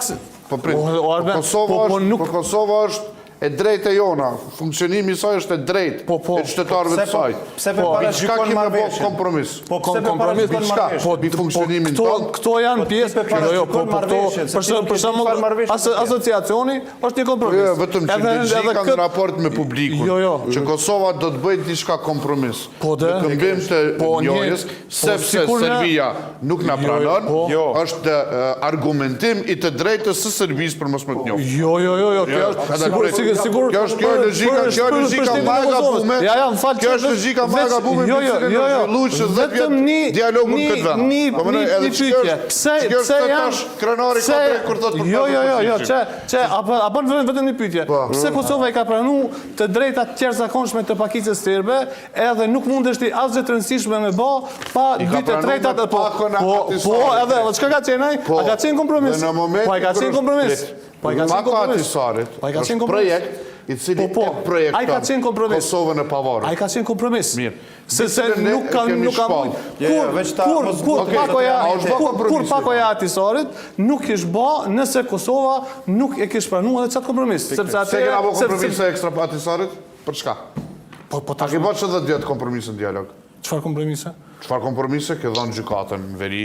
Po, ke pranuar flotën. Ki marrë edhe gjana tjera, po ja janë mbrojnë Bruxelles. Shkojmë rend. Po i ki marrëveshje. Cilën gjykatë? Po i ki marrëveshje. Nuk është ndarë nga sistemi gjyqësor i Kosovës. Është gjykatë e veçantë. Është në rregull, është gjykatë e veçantë. Dëgjoj, sistemi gjyqësor në Kosovë funksionon si një. Policia funksionon si një. Sistemi doganor funksionon si një, i pandashëm është, i karakterit unitar. Të gjitha këto tjerat janë... Apo do vetëm me lanë qështu që është, apo do me të nuk thashun atë, nuk thashun atë. I vetëmi region, i policisë Kosovës. A e ban mend ti... Apo do me zëshu kundër argumente. Jo të vetëm ta kryj. A e ban mend ti se qëfar terrorizim populata e Kosovës ka përjetu me harta decentralizimit, se si do të ndahet Kosova me vite tëra, se si kush ka përfitu politikisht. Dhe sot të gjitha ato rajonet, përjashto veriun, të gjitha ato rajonet, ku shumica e populatës sërbe që jeton në Kosovë, është tërësisht e integruar në sistemin e Kosovës. Edhe lokalet dhe qeveritare. Në përputhje me ato marrëveshje që ti kundërshton. Po dhe ja janë. A përfundove? Po. Regioni veriut të Kosovës, për informacionin tuaj, është i vetëmi region ku për komandantin e policisë vendos me propozim kryetarët e komunave. Ku Kjo është jashtë problema? kuptimit, jashtë organizimit kushtetues të Republikës së Rregull, kjo është fazë tranzitore. Ne kena obligim. Pas kompani kompromis, po. Sa kjo ne thot është po nuk e cenon karakterin unitar të shtetit. Nuk e cenon karakterin unitar të shtetit. Nuk e cenon. Jo, sepse vija komanduese është një. O vija komanduese është një, po kush e emëron? Rroga ti marrë. Kush e emëron atë komandant? Kush e emëron atë komandant? Në fazën tranzitore të gjitha kush e emëron atë komandant? Dhe kujt do t'i përgjigjet ai në një gjendje të jashtëzakonshme? Komandanti të përgjithshëm policisë, jo. Çatyre që e kanë emëruar. Ne kemi rastin kur është përjashtu komandanti i policisë me një. Nuk ju ka bindur. Dëgjoj Arben, lut na merr informatat edhe çka. Komandanti i policisë është shkarkuar nga komandanti i përgjithshëm për shkak se nuk ka zbatu urdhrat nga disa urdhra të tjerë nuk i ka zbatu. Apo do më tregu raste ku nuk ka zbatu urdhrat. Apo do informacione, apo tash po nuk du detaje. Unë kam qindra informacione ku nuk ka zbatu urdhra. Si po shoh ka kemi lidhje nga Amerika. Po, fillimisht ishte Driloni edhe tani reagoi Baraliu. Baraliu nuk e di nëse patët për debatin që u përfshin A.Ahmeti me Canën apo për çfarë? Jo, po ja kaloj Drilonit njerë le ta thot atë që rreth Blinken. Drilon, po lutem. Pastaj po ndryj. Ja kulturë amerikane, nuk gut. Po e them për Blinken shkurt kushtrim, pastaj mbas e lidhëm me debatin nëse po qëndrojmë aty. Për zotin Blinken u tha shumë për një diçka shumë të vogël, një fjali që ai e tha, është analizu tepër shumë nga të dy anët. Në fakt ai konfirmim zgjati 4 orë gjysmë. Unë kam përcjellur kushtrim, dhe në 4 orë gjysmë Kosova është përmend një herë. Ka vetëm një senator, Ron Johnson. Nëse nuk ju kujtohet, Ron Johnson është senator i shtetit të Wisconsin, i cili u bë krah Trumpit për ta kundërshtuar rezultatin e zgjedhjeve dhe shfrytëzoi konfirmimin në Senat për ta lavdruar punën e tij në shumë rafshe ku përfshi edhe Kosovën dhe Serbinë. Për ta treguar pak, domethënë, edhe ato rrethana. Mua më bëri përshtypje një gjë. Aty u përmend Kosova vetëm nga 1%. Domethënë, çka kjo nuk kupton që Kosova duhet të bëjë më shumë përpjekje që në komisionet, sidomos për punë të jashtme, në Senat dhe në dhomët përfaqësuese, flas jo vetëm udhëheqësit e Kosovës në Kosovë. Në fakt, kjo është detyrë për Blerhonin, mua dhe për komunitetin këtu, që duhet punojmë më tepër. Mirë, por nuk është përmend Kosova më shumë se një herë, dhe vetëm herë që është përmend ishte pra më tepër një formë foshate, ku zoti Blinken nuk deshi që të hyjë më tepër, pranoi dhe vazhdoi në tjera çështje. Kemi edhe 2 pika tjera të cilët njerëzit duhet të kenë parasysh kur mendojnë për politikat e administratës tashme. E para është atë që përmendet ju në intervistën me Koznet, kushtrim. Pra ishte që në deklaratën e fushatës së zotit Biden, ai thotë që zoti Trump ka përdorur një çështje të pabalancuar kundrejt Kosovës dhe Serbisë. Sigurisht kjo është interpretuar drejtësisht, sikurse ka ngrit paksa rolin e Serbisë kundrejt Kosovës në krahasim me administratët e kaluara. Dhe të fundit duhet mendojmë edhe për seancën e fundit në dhomën e përfaqësuesve të zotit Engel, ku është përmend edhe është kritikuar mjaft shumë çësia e presidencës së Trump në raport me Kosovën, dhe janë thënë disa pika ku duhet Kosova të mbështetë më shumë, ato kompromiset mëdha ku nuk duhet të ecet më tutje. Kështu që besoj mos kapim për një fjali të Blinkenit, ajo fjalia nuk tha shumë, ai nuk deshi që të prish punë dhe të kalojë në konfirmim. Më tepër janë këtu 2-3 pika ku do të lidhesh. Cana ka reagim. Fjalë po shumë e rëndësishme është, se unë nuk mendoj që nuk është fjalë e rëndësishme ajo. Edhe mos harrojmë që gjatë kohës Trump mund të kemi kritika, po ne kemi shëndru FSK në ushtri, edhe është mundësu që FSK-ja të merë pjesë në misione paqërujse, ajo është një lëvizje jashtëzakonshme, mendoj për shtetësinë e Kosovës. Patjetër, domethënë edhe në fakt dinamika dhe vëmendja që kishte zoti Trump për Kosovën ishte shumë pozitive për Kosovën gjithashtu. Mirë, por problemi ishte që u fut më tepër në agjendën e tij politike sesa u fut në një shteg të përfitimit më të madh për Kosovën. Kjo është problematika kryesore. Ai vetëm e tha e duar të trokas procesin, punën që është bërë, me fjalë tjera nuk deshi të bëj shumë telashe me konfirmimin e tij dhe të kaloj shpejt në një temë tjetër. Unë do doja që ai të kishte mendim më të artikuluar për Kosovën, mbasi do të mund të lëbojmë për këtë. Në fund të kushtrim shkurt vetëm për të lidhur me debatin që është bërë për kompromiset, Shiko, Kosova ka bë kompromise shumë. Plani adisarit që ne e themi gjithmonë që është një kompromis i dhimbshëm, është i tillë, mirë po sot udhëheqësit në Serbi dhe intelektualit Serbi thonë që ne nuk kemi pranuar planin adisarit. Për ne nuk është kompromisaj. Ajo është kompromisi i Kosovës për të bërë shtet. Kështu që duhet i menaxhojmë pak gjithë këtu shtigjet e kompromiseve që janë nisur në Kosovë dhe t'i orientojmë shumë më tepër, besoj unë, në kompromise për funksionimin e brendshëm që janë me afat kalimtar dhe që integrojnë shumë më tepër serbët e Kosovës në Kosovë. Duhet të menjanojmë një herë për gjithmonë kompromise të më të tjeshme me shtetin e Serbisë, qoftë për territor, qoftë për gjëra të ndryshme. Ata do të shkojë kohë gjatë që ata do të kundërshtojnë shtetësinë tonë. Ne nuk besoj që ne duhet të ecim përpara me forcën tonë dhe të mos ndalojmë edhe të bëjmë kompromise të tjera që do të kushtojnë më shumë. Paraliu qëndro me mua për arsye se do të ndjekim deklaratën e një kundërpërgjigje kryetarit vetëvendosjes Albin Kurti, i cili sot përsëri ka komentuar kur është pyetur nga gazetarët se çfarë është duke ndodhur me Komisionin Qendror të Zgjedhjeve, cili do të jetë pozicioni i tij, do ta respektojë vendimin ose do vazhdoj më tutje. Përsëri është përgjigjur në një formë jo krejt të drejtë për drejtë, ka lënë të kuptohet në më shumë mesazhe. Le ta ndjekim deklaratën për të kryer të Paraliu dhe për të folur për situatën politike në vend. Unë nuk jam në dieni për kurfar vendimit të tillë të KQZ-s. Nuk kemi marrë ndonjë shkresë, unë si kryetari lëvizjes vendosje dhe as kryesia. Por ajo që ka përvren Kosovë është një entuziazëm i jashtëzakonshëm për zgjedhjet e 14 shkurtit, kur s'ka pasur më shumë interesim për pjesëmarrje në këtë zgjedhje. Dhe këtu mërgata gjithsesi prinë, por edhe popullin Kosovë besoj që të gjithë jemi dëshmitar se me gëzim po e pret 14 shkurtin dhe ky vullnet i madh i qytetarëve për ndryshime në vitin 2021 besoj që duhet të ndiqet edhe nga institucionet relevante të shtetit. Ju e dini që unë jam bartës i listës edhe këtë me vendim të Këshillit të Përgjithshëm të Lëvizjes Vendosje dhe Kryesisë së Lëvizjes Vendosje, institucionet e shtetit duhet të ndjekin vullnetin e popullit të vetëdijsuar si asnjëherë më parë në Kosovën e pas luftës dhe jo t'i vihen përballë atij. Ky është deklarata e zotit Kurti, po jo e sotme, pra e djeshme, deklarata e një dite më parë, jep interpretim zoti Kurti se vendimet janë të institucione, por natyrisht duhet të ndjekur vullneti i popullit, teksa bën me dije spikat një moment thotë se diaspora prin në frymën e madhe të ndryshimit. Paraliu, ju jeni duke u marrë për së afërmi, nga distanca me gjitha të çfarë është duke ndodhur në Kosovë, a qëndrojnë këto komente zotit Kurti? Shikoj, nuk mund të presim deklarat shumë të ndryshme nga kjo.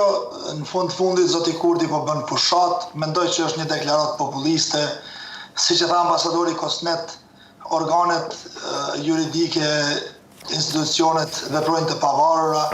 Në fundit zoti Kurti do të nënshtrohet vullnetit ligjor siç ka bërë në të kaluarën. Por s'pari nëse mund që që debatin të lutem ta bëjmë pak me të qetë, se po e shoh që ka pozicione diametrale sa i përket disa temave këtu që ndoshta shkojnë përtedhe diapazonit temave që ke ngrit kushtrim.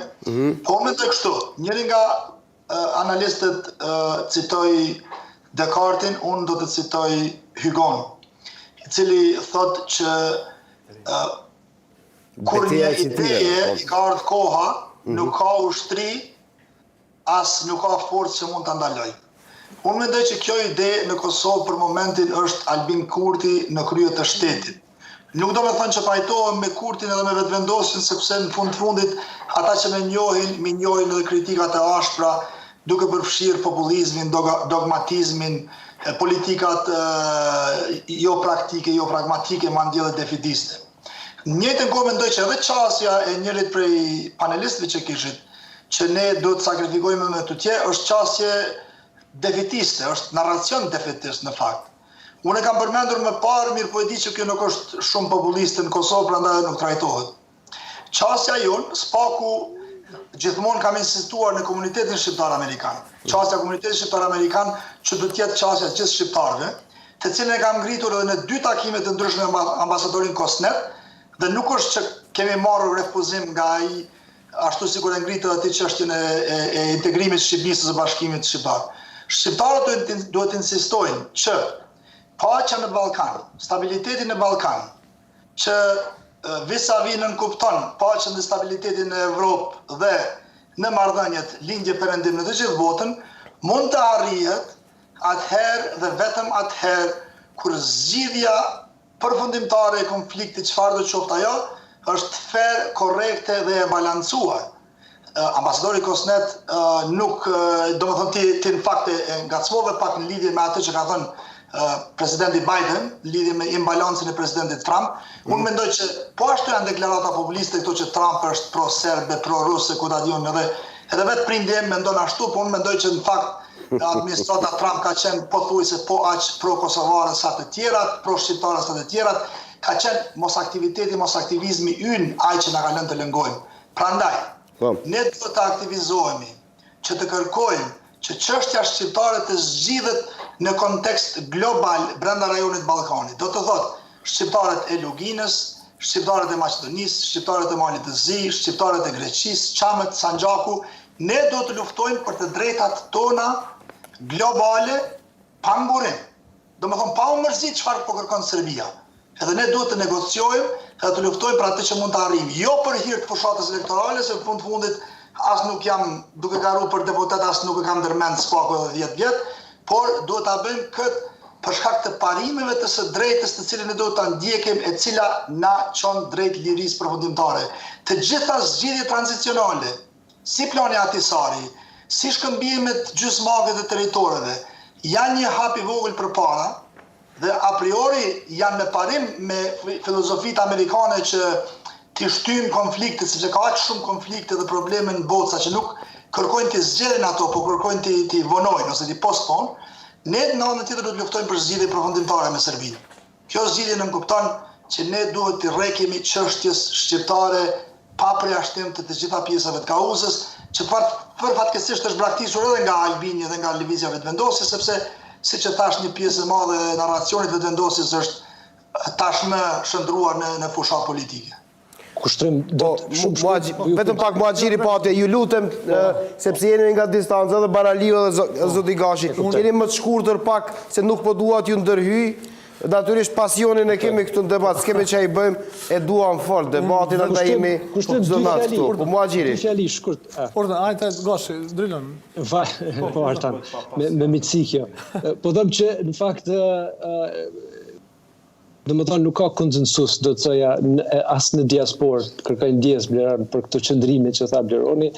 Unë besoj që gjithë ne duhet ta duam një Kosovë të pavarur, të fuqishme, një Shqipëri të pavarur, fuqishme nëse menojmë me kapelën shqiptare dhe drejta për shqiptarët kudo në rajon, mirë po Bleron duke hap temën e bashkimit kurdo që ne mundemi, ne në fakt po hapemi më shumë për disfata dhe humbje dhe kompromise, kështu që të bëjmë një shtetet e forta, pastaj nëse vullneti i popullit thotë diçka tjetër më vonë, ajo është tjetër gjë. Domethënë, vetëm po them kushtrim që nuk është konsensus i këtushëm, se ne në diasporë shpesh herë vetëm edhe ne akuzohemi pak për populizëm edhe patriotizëm, por besoj që patriotizëm është me dashur të 2 shtete shumë funksionale, shumë demokratike të zhvilluara në Ballkan. Kjo e di që ka patur divergjenca, sidomos te diaspora amerikane marrë parasysh për çësjes që kanë patur administrata Trump e premtime që i ka bërë atë botë opozitari Biden tani më presidenti.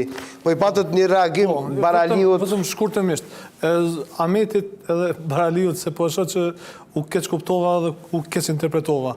Dëshira ime kështu e qartë si kristali është që Kosova me u pavarësu në mënyrë totale prej Serbisë, me hyrë në Kombet e Bashkuara pa asnjë kompromis. Do thotë, po kjo është dëshirë.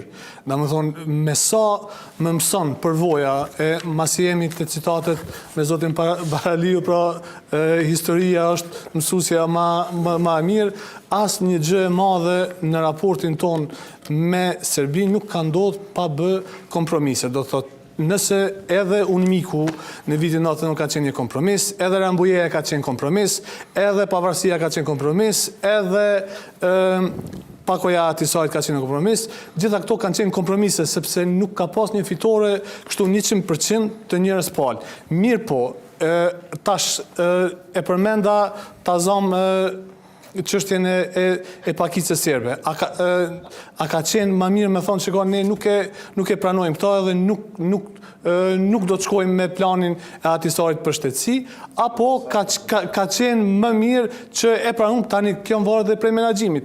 Por, unë e konsideroj veten si realist, edhe me ato që ka kom lexu, nuk mendoj që një konflikt i tipit që si që është Kosova dhe Serbia, mundet shekullor, emocional, edhe fetar, edhe me mitologji të jashtëzakonshme, unë mendoj që është e pamundshme që të zgjidhet në mënyrë që Kosova t'i fitoj të gjitha dhe Serbia t'i humb të gjitha. Pra, që të vjen zoti Vučić një ditë të nënshkruar, thot, po prej sodit ne e pranojmë. Shikoni, antari kryetari Akademisë Shkencave, u bë shumë, zoti Kostić, shumë realist, tha ne e kemi u Kosovën, u çuk krejt Serbia që një javë ditë është duke e sulmu mënyrat edhe po kërkojnë shkarkimin e tij, do të thotë në këtë kontekst, unë mendoj që është e pamundshme që të bëhet një zgjidhje, siç tha zoti A.Ahmeti, pra që Kosova t'i fitoj të gjitha, Serbia t'i humb të gjitha. Tash aftësia e Kosovës, pajtohem edhe me zotin Gashi edhe me zotin Barali, është që ne për brenda këtij konteksti të dialogut ta maksimalizojmë do thot dobin tonë. Cili është maksimalizimi, antarësimi në Kombet Bashkuara, antarësimi hapja rrugës drejt BE-s, e kështu me radhë. Do thot mirë, po ne duhet edhe disa, unë mendoj që edhe asociacioni, nëse statuti i asociacionit kalon në për gjykatën kushtetuese, nëse hyn krejt në rombrellën, do thot është një keqe ma e vogël se sa të qenit jashta gjithë sistemit të Kosovës. Do thotë nuk po them që është e mirë, mos keq kuptona, mirë po ky niveli dëshiror, do thotë që apo edhe pak populizëm, do thotë që ne nuk kemi çka më jap. Kjo është e pamundshme, tash koha e tregon, këto biseda do të vazhdojnë, por unë sinqerisht mendoj që nuk po them me dëshirë, mos më keq kuptoni, nuk kam dëshirë Kosova me bë kompromise, por në bazë të një realizmi politik, unë mendoj që është e pamundshme që të ketë një zgjidhje kështu historike edhe ndoshta edhe përjetshme mes Kosovës së Serbisë. Sa na thotë do ndodh përsëri e njëjta që ka ndodhur më herët. Satanizimi i Bidenit do ndodh shumë shpejt. Se mendoni se do ndodh? Po do ta shohim, koha do ta tregoj. Nga disa lider politik. Se dyshoni se mund të ndodhë? Sepse na satanizu veç na Trumpi. Jo. Rregull është, po nga rezultati të Kosovës po nga rezultati real ne mund të kemi kritika ndaj Trumpit. Pikërisht, po do t'i vije koha sepse i njëjti Biden është i cili ka kërkuar demarkacion. I njëjti njeri është. Dhe ka ardhur në Kosovë. Edhe asociacion. Edhe të na lus neve që ta kalojmë. Sot nuk kemi liberalizim të vizave. Ne dim kush kanë qenë ata që kanë... s'kemi liberalizim vizave? Jo, pse baba Dimris ka ardhur.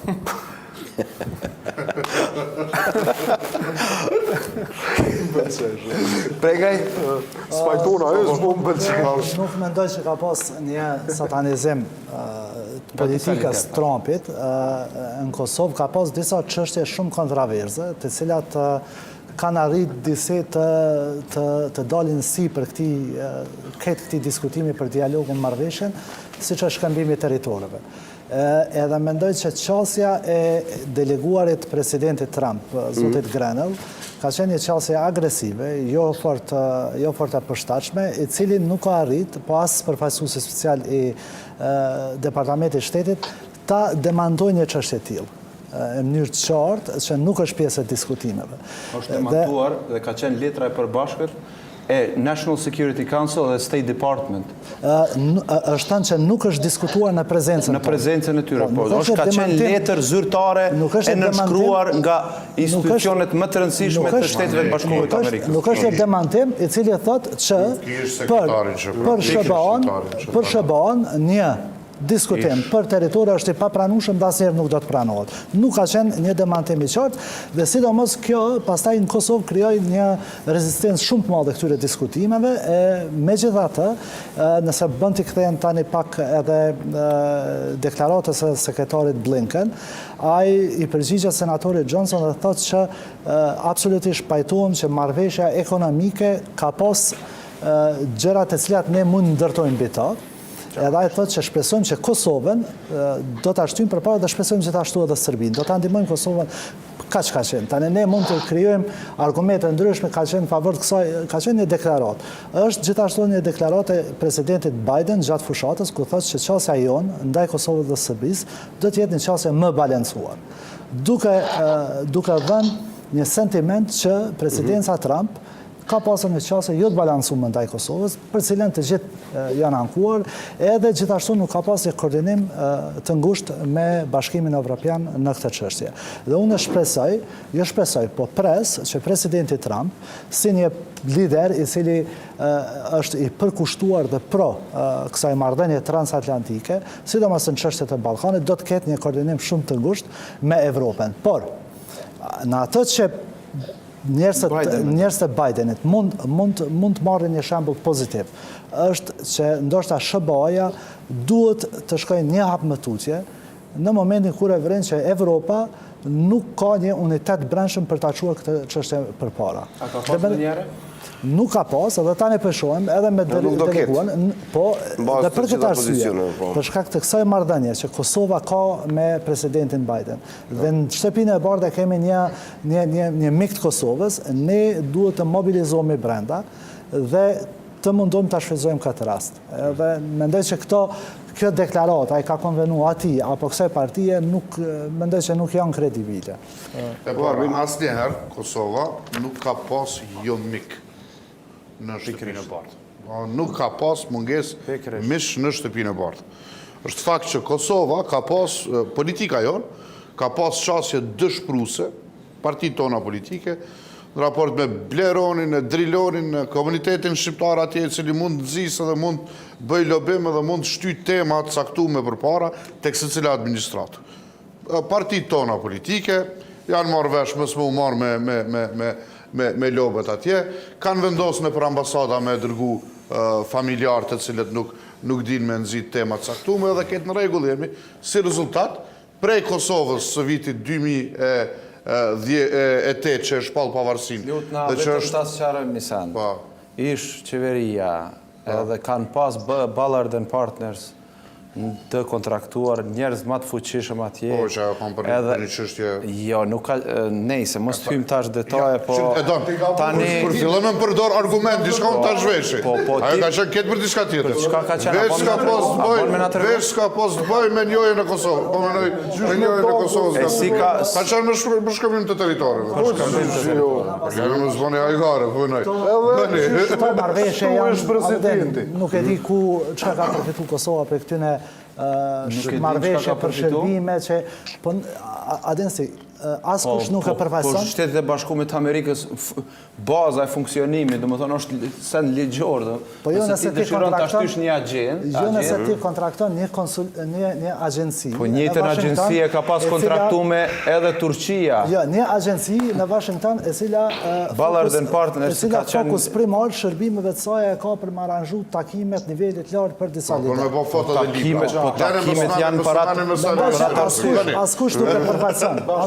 Askush nuk e përfaqëson interesin e një shteti në një vend tjetër, më shumë se sa diplomacia e atij vendi. Unë edhe ti kemi qenë pjesë.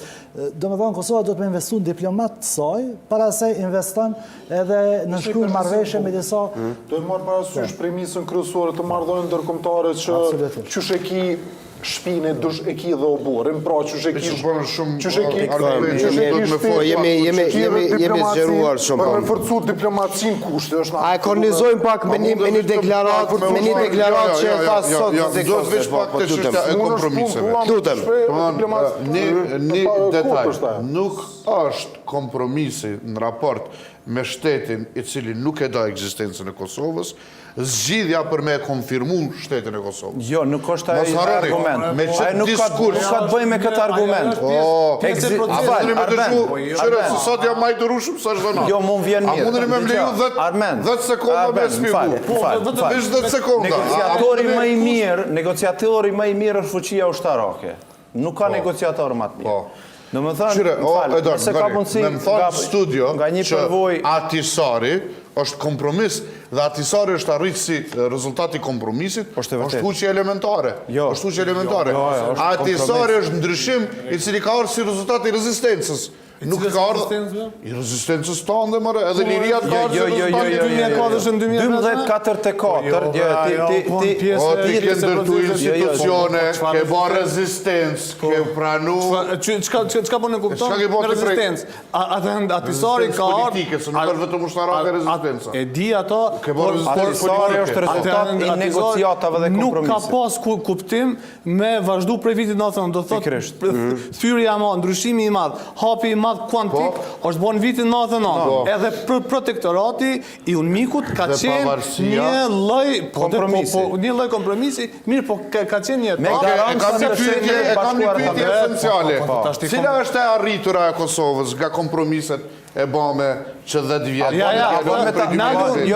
Ka kemi bërjo njërës? Seriosisht, që një pyetje. Vish, amon me një, 2-3. 2-3. I përgjigjim. Bëjkati një 2-3. Organizimi i shtetit në tërë teritorin e Kosovës. Cili bre, njohja strukturave paralele, futja të në kuadrët Kosovë, të institucioneve, ishdrimi tabelave. E dyta, antarësimi në organizatat e ndryshme ndërkombëtare. Po më nejë që kanë qenë tyne. O pa që është e, civil në zashtitna. Civil në zashtitne, ti e ke pranu në institucionet tua. Këtë me emrin janë të janë njëti individ, e njëta struktur, i njëti organizim. është ka flet unë po flas me fakte, ti po fol me interpretime subjektive. Ose për Norvegji, për Finland, ti e ka flet. Hajde shkojmë në verit Kosovës, edhe unë të njoftoj me të gjithë individet. Në verit Kosovës, që të ka hashimi. A ke shku në herë nëse ke qenë në herë në veri, shka atje, mere emrat e njerëzve, që o dheqin rëndin edhe ligjin, merë këshire kush ta vendos ligjin atje, merë këshire kush ta ban ekonomin, edhe hajde të regom ti mu, sa shumë institucionet tona në përmjet dialogut të fakshëm, e pas kanë shtë indikimi. E bëjmë një intermezzo me Baraliu. Me thonë që dialogu, se për bëve pasionin, se jemi periudhë zgjedhësh, kemi edhe qëndrime të ndryshme. Do duat veçoj pak, lutem regjia, nëse mund të fokusoj, do duat të veçoj deklaratën e zotit Kosnet, ku thot se ushtarët Amerikanë nuk kanë vdekur asnjë për një Shqipëri të madhe, as për një Serbi të madhe, kur i është referuar deklaratave të fundit për lëvizjet mundshme kufish, për bashkime, për nëpërmjet referendume, si që ishte e fundit kjo, zotit Ramush Haradine më herët ka ditur të bëj këtë, edhe zotit Thaçi, edhe zotit Kurti me shumë vite, me radhë, Kosnet përgjigjet në mënyrë të drejt për drejt. A do të thotë se kjo ide nuk mund shkoj më tutje, edhe pse tha se natyrisht duhet nënvizohet aty se Shtetet e Bashkuara të Amerikës asnjëherë nuk kishin vendosur një kufizim për komunikim ndërmjet Serbisë dhe Kosovës, për çfarë kanë mundur të merren vesh.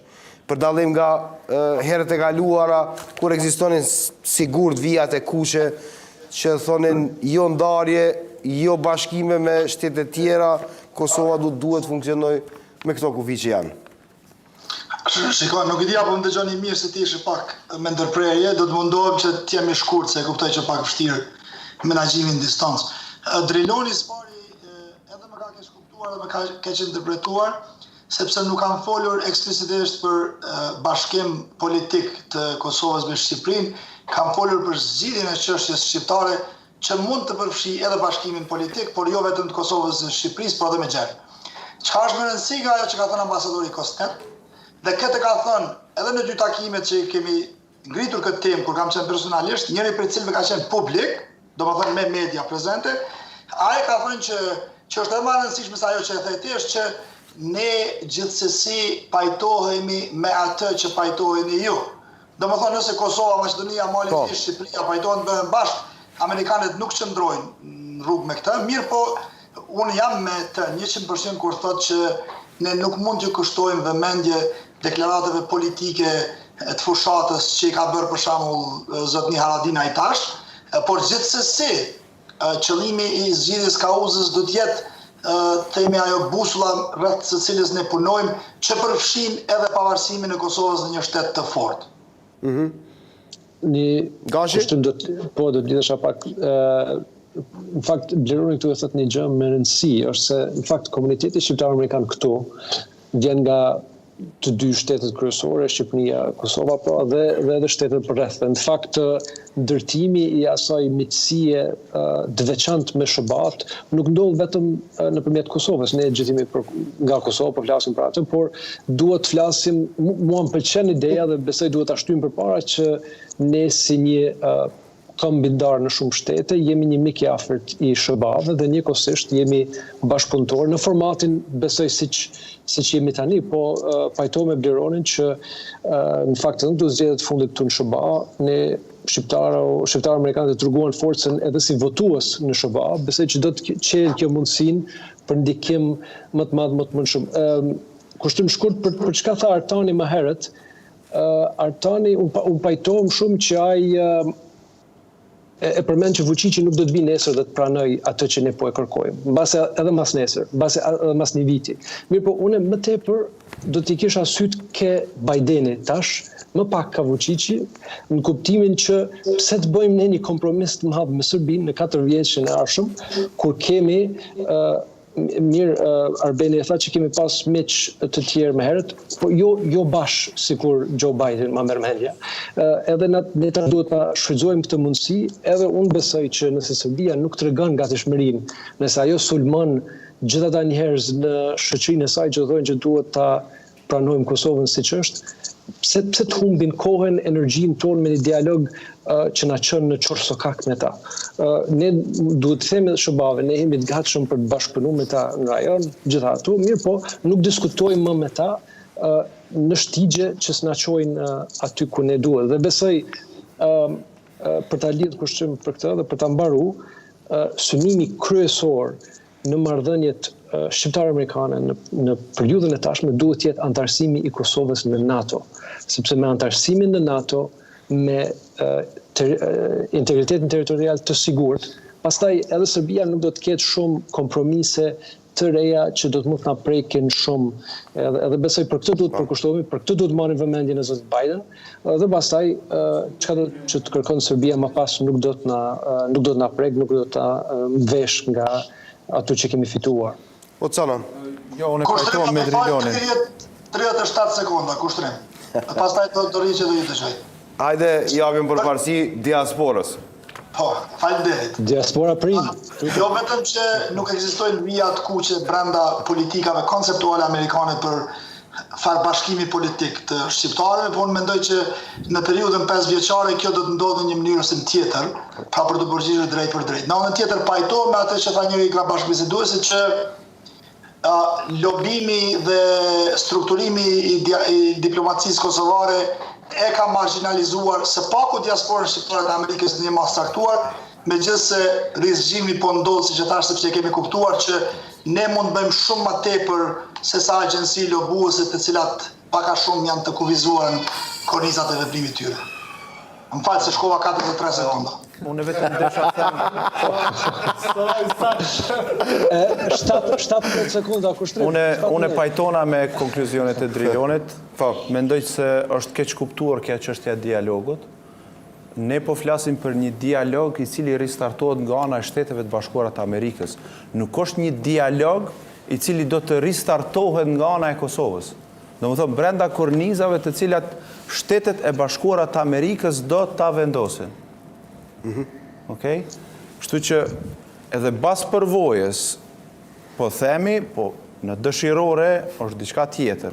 Në realitet mos të jemi kështu, si ta them, se edhe presidenti Biden nuk do të jetë si mendojmë ne që do ta bëj kështu një anshmëri ekstreme, por do t'i shikoj disa gjëra të cilat janë në përputhje me interesat e Shteteve të Bashkuara të Amerikës afatgjate, kështu që e ceki zotri Prenkaj, e ka potencuar zotri Blinken, e unë mendoj nuk është lajm i mirë kjo, që thot një më të balancuar, jo më reale, po më të balancuar. Fjalët e diplomatëve janë shumë të rëndësishme, si interpretohen. Dhe kjo e balancuar, Amerika, Biden kur nuk ka qenë i balancuar, gjithmonë ka qenë pro-shqiptar. Zotri Blinken po thotë që ai do të jetë i balancuar. Po, në krahasim me Trump. Në krahasim me Trump. A e dini ju që për herë të parë, në shtëpinë...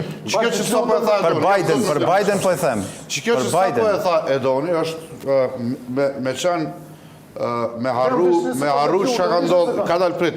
E haron krenari, edhe krenari po do me insistu që zoti Biden, si është e mundur që Biden këtë qenë pro-shqiptar. Mus po mbeso në shtëpinë politike globale ku ka lindë, apo ma shumë me thonë ku është mbështet pavarësia Kosovës, vim në një pikë që po thotë Edoni nuk ka ndryshuar, vim në një pikë ku propozohet aty një pika 10 njohja e Kosovës dhe e largoj njohja e Kosovës. Kjo është tragjike.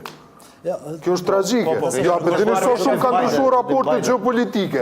Mit disë shtëpisë bardhë. Arrinë Serbia, arrinë Serbia, të thot Trumpit. Edhe ati ka obujt Grenelit, të thot, nëse ju se hekni këtë pikë, na largohëm. Edhe paramenoj, thot, jo, rëse e këshyre, me hekim. Edhe hekim, paramenoj. Përgëzoj për të informacion. As për duket kjo tragjike, dona? Jo, nuk po thama ta. Mit disë shtëpisë bardhë. Arrinë Vučići, mi thonë, që para 20 vite ja ka bombardu shtetin, arin mi thonë, nëse se e këtë pikë, unë e largona piktujt edhe ja bënë kjo, vish pak lutna, që e hekim. Bashkë qashtu i ka thonë, a? Bashkë qashtu i ka thonë. E bëjmë mirë dhe pjesën dramatike. Mund, vynë të ke fundin. Jo, për me dhëm pak kontekst saj. Është nonsens me thonë, Bideni do të ketë politikë më të balansuar, pra i bjen që do tjetë ma anti-Kosovë së sa nuk thash ata. Goni, po balancim me të vërtetën dhe me të drejtën. Në regullë është. E drejta është qysh ka mendu Bideni, apo kupton, edhe qysh na shpresojmë do të mendoj në këtë situatë, që Kosova do tjetë e barabartë, edhe e vërtet, po, që Serbis nuk do të me i po kompromis në raport me pavarësinë e Kosovës. Askush nuk ka folë për kompromis. Është keq interpretim. Pavarësia e Kosovës. Ti po keq interpretim. Sepse eksistenca realitetit e Kosovës. Kanë egzistu para një Serbia. Eksistenca e shtetit të Kosovës nuk është pa drejtësi ndaj Serbisë. Nuk është bo shteti Kosovës për mi bo padrisi Serbisë. Të lumt. Dhe mbështetja... Po seriosisht po. Po jo se pak... Nuk ka këtu keq kuptim. Me thonë që ko ka shumë e pa balancume, me bo më orë Bajdenin. Jo, nuk e thash ata. Me qenë pro Kosovës.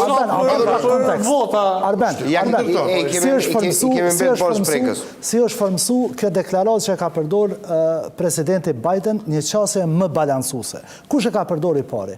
Është kryetari i Komisionit për Punë të Jashtme të Kongresit Amerikan, ish kongresisti Engel, mik i Kosovës, në momenti kur bjen qeveria Kurti, e lëshon një deklarat kundër administratës Trump, ku akuzon atë administratë për një qasje shumë të gabume, edhe për një qasje jo të balancume. Sigurisht, Biden, si një demokrat, për shkak që stafi demokrat i politikës jashtme, ka qenë pjesë e fushatës e Biden, e kanë formësu këtë mesazh për shqiptarët, sidomos për shqiptarët e për komunitetin shqiptar në Amerikë, ku presidenti Biden do të mundohet të ketë një qasje shumë balancume të Kosovës dhe Serbisë në dialogun ndërmjet Kosovës dhe Serbisë. Dhe kjo çështje shumë pozitive, ka qenë reagim ndaj një qasje shumë të gabume, një qasje jo të duhur, të cilën e ka pas sidomos i dërguari presidencial Grenell në raportin ndërmjet Kosovës dhe Serbisë.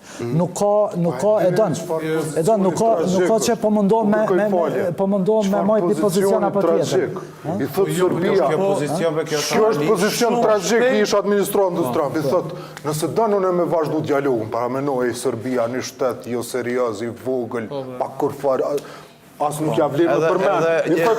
Nëse nuk e hek reciprocitetin, unë nuk vi negociata, i thot, paramenu. Unë nuk vi negociata, i thot. I thot, apoa, zvjena që unë shkoj atje në Prishtinë, erdzoj Albin Kurtin, se i kena problemi kryesor me to, se edhe politikës vjetër pivyn, edhe hekni reciprocitet. Kjo katastrofë. Kjo është kërkesë e Beogradit. S'kon kërkesë e Beogradit, Birzori. Hekni reciprocitetin. Hekni reciprocitetin, doshim Reciprociteti nuk është argument se reciprocitetin këtu e hek Albini. E pati planin e saktë heqës së reciprocitetit. Pa filloj 3 faza. Apo të kujtojnë një 3 faza të shka. Faza parë me heket pak, fazën e pak, fazën e tretë pak. As ju duke tragjike, qëfar gjendje të rënd geopolitike kemi ardhë, ku Serbia e dikton politikën jo veç tonën. I thot Washingtonit që të më ardhë Washington, hekeni e reciprocitetin para menon, a ka mund është me menu, qëfar gjendje në ardhë? I thot, hekeni e reciprocitetin, da që në me tartë. Leti që e detyrën me hek. Po edhe Washington i thot, hekeni e qatë farë pike, hekeni qatë pik një erë, da që me Flasim edhe për sondazhet, po Agjiri pati ndërhyrje për Shalën. Po jo, vetëm kjo, une po e përsëris, do thot, ne mund t'i bëjmë edhe analiza semiotike kuptimit të fjalëve, por shumë shpejt. Do të unë mendoj që pas themelimit të qeverisë së Kosovës, do të me njëherë do të ketë një tentim, apo një ide, apo një plan për rifillim gradual, edhe ne do të shohim edhe gjitha këto, do të që po i flasim. Ne mund të mblidhemi pas 6 muajsh edhe ta bëjmë një rikapitolim, por atëherë do të shohim pra... Së muaj shumë herët se ka zgjedhje edhe në universitetet rëndësishme evropiane. Pas në viti, por me kusht që tjetë edhe zoti Baraliu, edhe zoti Gashi. Por do t'i shohim imponimet për ndryshime. Që 10 vjet dialog. Apo kupton? Një politik që lidhet nuk ka një teknikun, politikun, në 3 formate që është me thaqin që admirusit e qëti dialogut që lidhet me thaqin. Nuk ka admirus aty. Jo, bre, nuk ka. Mbështetësit e qëti Nuk ka mbështetësit. Kjo është imponim. Prosperuesit, dashamirët e këti dialogut. Dalu edhe shohim që ka pëndohë. Si ka ky dialog? Është votu në asamblen parlamentare të Kombeve të Bashkuara. Sakt. Po, jo, ndale dialog. Ka thonë Asambleja Parlamentare që të është 10 vjetë me dialog Poenta cile ishte? Jo, poenta është kjo. Gjithë njerëzit që e mbështesin këtë dialog, dhe e kanë mbështet që 10 vjetë, që 10 vjetë nëse cilën deklarat thojnë, hajtë se keni me po mas 6 muje. Hajtë qëta shti? Qëta shë një 2-3 muje, ka marrë një lajmë për Amerike. O, kanë mena prej. Edhe është një farë kështu fobie, është një farë fobie publike, që mas në 5-6 muje ka marrë dikush, edhe ka me thonë që është mirë që kemi po dialogu. Që sa tha Muhaxhiri? Që sa tha, mas 6 muje tha, keni me po ju. Që 10 vjetë si në që po finalen. Që 10 vjetë jenë dialog teknik të bëjtë për Biden, unë thash, edhe kjo analiza për qasjen e balancuar, edhe për pro-kosovarizmin e zotit Biden, edhe për çdo gjë, unë po them, do ta shohim shumë shpejt në praktik, edhe unë jam i bindur që edhe presidenti Biden, edhe përfaqësuesit e presidentit Biden nuk do të lëvizin për 180 shkallë në raport me këto. Do të ketë ndryshime, por jo aqë sa ketë një transformim të plot. Për dialog me Brukselin, nuk ka vetëm këto. Edhe të ndryshojmë pak Amerikën, zotri Ahmeti, se s'pëlen Amerikën. Po, që më ndej që me shumë respekt për një pyetje kam për juve në studio. A mendoni që Biden, administrata Biden, do tjetë pak ma eksplicite dhe ma e drejt për drejt, kur të pyetet a duhet të ndodhë shkëmbimi territoreve. A mendoni që do tjetë pak ma e drejt për drejt? Jo, unë e pikës pare. Veç është. Jo, pikës pare. Veç është. Në regull është. Unë e pikës pare. Veç është, veç ka ndodhë. Po, në regull.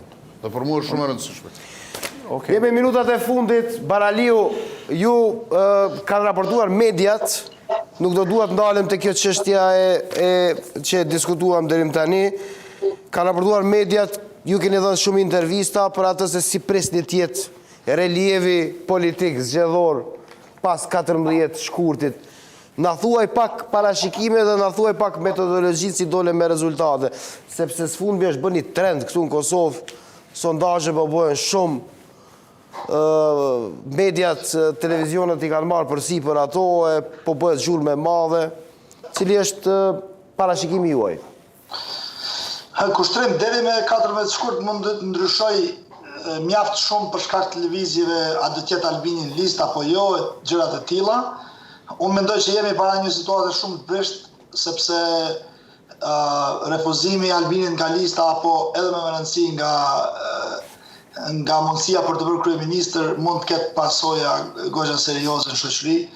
Sa i përket sentimentit tani, unë në fakt nuk kam bërë asnjëherë sondazhet për se, i kam bërë disa matje, domethënë të opinionit, jo përmes sondazhe, por me mënyra tjera, me data scraping online, dhe pastaj i marr rezultatet e kaluarës, i kam një model domethënë me factor-based model që do të merrte shumë kohë për ta sqaruar. Domethënë është model matematik që nuk është që është i pakuptueshëm, por do të merrte shumë kohë për ta sqaruar. Po sidoqoftë, sipas matjeve të mia tani, edhe mund të them edhe ku ndryshoj ka sondazhet, më duket para 3 muaj që kam publikuar një matje atëherë, vetëvendosja ishte 33-35 dhe duket që në maksimum mund të shkonte 37. Mirë, po tani, si e shoh unë, ka ndodhur një ndryshim i paradigmës dhe vetëvendosja është jam, si them, dukshëm i bindur që minimum vetëvendosja është 45% e votës totale, ose thënë ndryshe me një probabilitet mbi 70% do i marrë më shumë se 51 deputet. Të tjerat pastaj janë paka shumë relativisht ngjashëm me ato të sondazheve. Partia Demokratike diku rreth 20%, ndoshta pak më ulët 18 deri 20, Lira Demokratike afër 15, ndërsa AK diku 7-8%, Nisma nuk jam i sigurt për momentin, por sipas gjitha gjasave nuk do kaloj pragun. Po them edhe një gjë, duke pas parasysh mungesën e profesionalizmit në këto bërjeve të anketave tjera, kam vendosur që në bashkëpunim me disa matematikan shok që kam në Kosovë, disa të tjerë në Amerikë, njëri për tyre një francez që është i shquar për shkenca statistike, që të bëjmë diçka më shumë. Ose do të bëjmë, domethënë, një farlloj seksioni apo organizate që të trajnoj njerëzit, por ka shumë mundësi që do të bëjmë një anketim sipas metodave, domethënë moderne, duke kaluar në terrenët, që t'i bëjmë matjet edhe me sondazhe, jo vetëm me modele matematike si kam bërë deri më tani. Po shumë mirë, Gashi, cilat janë parashikimet tuaja? S'po them që ke bërë ndonjë matje, po me siguri jeni duke ndjekur mediat, debatet, gjithçka që është duke ndodhur këtu në Kosovë. Patjetër. Kanalin 10 padyshim. Kanalin 10 sidomos. Unë më tepër po vi si një hulumtues kualitativ se sa kuantitativ si Bleroni. Besoj ato që tha Bleroni, domethënë shifrat janë pak a shumë aty që vetëvendosja të mundet mbase e vetme të krijojë shumicën në kuvend. Nuk besoj që ata në fund do të respektojnë vendimin përfundimtar edhe pas ankimimit. Besoj që edhe do t'ju ankohen këtij vendimi fillestar, por që ajo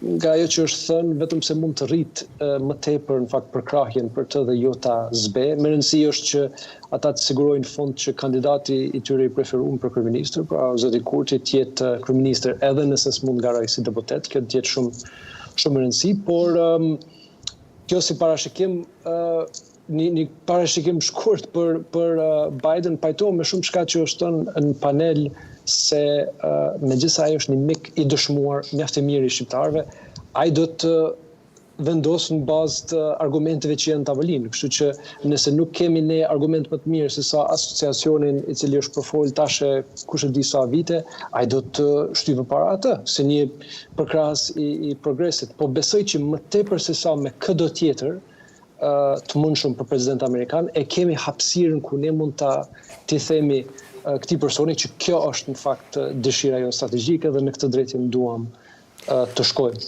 Qartë. Shpresoj. Le të shtoj që që duhet ta kemi të qartë që këto botkuptimet defitiste që çka Amerika duhet të përfundojnë, sepse unë kam qenë vetë Pajtohem shumë. 98-99 që ne kemi ndryshuar qasjen e administratës amerikane si komunitet dhe mund ta ndryshojmë prapë. Edhe një gjë të kuptojmë, në shtator nuk ka pasur marrëveshje, por ka pasur memorandum të mirë kuptimit. Se gjithmonë po flasim për marrëveshje, marrëveshje nuk ekziston mes Kosovës dhe Serbisë.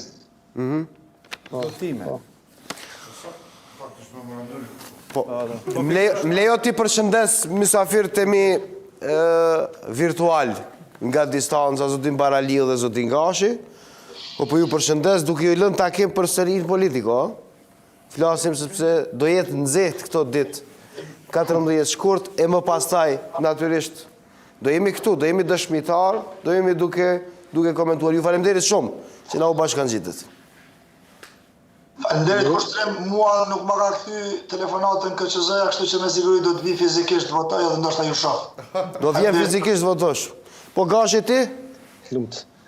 Unë ndoshta nuk do të mundur për shkak të obligimeve. Pas ke fol telefon me KSZ-n, kam përshtypje. Do të përpiqem që të flas në momentin e parë. Gashi ka pasaport amerikane, unë kam vesh të Kosovës, që pak më vështirë ka kjo. Ju faleminderit shumë. Ju faleminderit shumë. Përshëndetje kolegëve në studio. Faleminderit shumë. Ishim bashkë me Drilon Gashin dhe Beron Baraliun nga Shtetet e Bashkuara të Amerikës, miq të kanalit 10 dhe të Politikos. Si do duk parashikimi i Baraliut? Po, distanca e zotit Baraliu në raport me terenin Kosovë më duket që nuk është edhe aq i saktë. Dhe vrejet që edhe shumë i kujdesshëm është por ju edhe aq, sepse para një javë, 2 javë shumë ma poshtë e qiti vetëvendosur. Po lëvizësh fluid. Ja, nuk ka bash fluid, po mendimet ky ka pak fluide, sepse nuk ka qenë saktë, dhe e ka pa që s'ka qenë saktë, tash e ka ndru, po megjithatë është pak problem prej distancës me arrit me bo një vlerësim të duhur nëse nuk jenë teren, sepse sondazhet e ka një farë natyre që kushdo, secili do parashiket që model ndër 50%, po duket i pasakt. Jo, absolutisht. Është konsiston kjo me realitetin? Po, korenarit i do këtë shumë e pasakt, që të gjallë që delë. Në 60%, no? 60, apo? Jo. A s'ga të dorën. A gjallë e gjatë të fesë. Që ta di që ta kam si argument. Filmojni këtë moment edhe regjistrojeni, ja? Sa përqind po mendoj që shka? Presojt mos këtë probleme me vota për ta zgjedhur presidentin. Presidenti është çështje tjetër.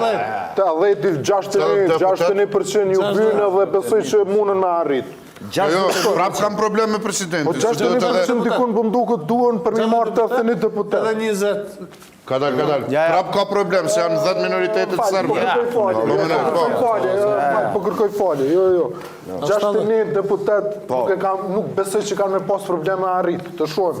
Nuk kanë me pas probleme arrit gjatë një deputet. E regjistrua, këtë e bajmë të në arkiva. Si ajo puna me kastratin.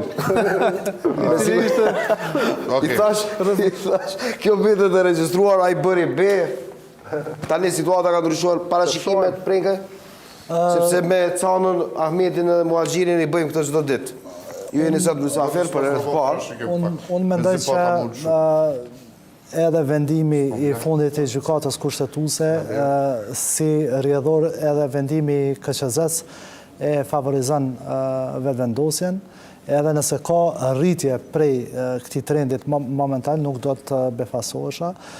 Në anën tjetër, gjithashtu, oferta dhe mungesa e reflektimit e partive tjera në raport me vetëvendosjen, në këtë fushat, bëjnë vetëvendosjen në një pozicion relativisht, jo relativisht, po jashtëzakonisht shumë të mirë, dhe nuk pres që vetëvendosja do të jetë për fundin 40% dhe absolutisht jo, por edhe nëse rritet deri në 50% nuk do të befasohesha. Është një moment ndryshimi, edhe çfarë do pengese që do i del vetëvendosjes dhe zotit Kurti për të arritur me marrë pozitën e kryeministrit, çfarë do vendime prej anëve tjera, atë veç do ta forsojnë, do ta arrisin, dhe kjo nuk është. Nëse do t'i shaj në kampin kundërshtar të vetëvendosjes, do t'i inkurajoja gjithë të rishikonin këtë strategji, është e gabueshme, kjo i shkon favor vetëm vetë vendosjes, edhe mendoj që populli është i vendosur, dëshiron ta ketë një kryeministër krejt tjetër, i cili shpreson që të sjellë diçka tjetër. Këshilla ime do të ishte mendoj një strategji tjetër, nuk është kjo mënyrë se si do ta fitoni zotin Kurti në këto zgjedhje. Ka parashikime të optimiste, sa no? Unë mendoj që pavarësisht parashikimeve, mendoj që është momentumi vetëvendosjes. Gjithaj populizëm me vite të tëra pas një përgjegjësi institucionale është normal që është në favorin e tyre. Tani do ta shohim se sa do të jetë në favorin e tyre, sepse nëse nuk do të jetë mjaftueshëm në favorin e tyre, atëherë do të kemi edhe një parzgjedhje. Edhe një parzgjedhje. Unë jam i bindur për atë punë. Në vjesht apo në fund të verës, ndoshta edhe më herët. Po, ambasadori amerikan bëri thirrje që të mos ndodhë një gjë e tillë.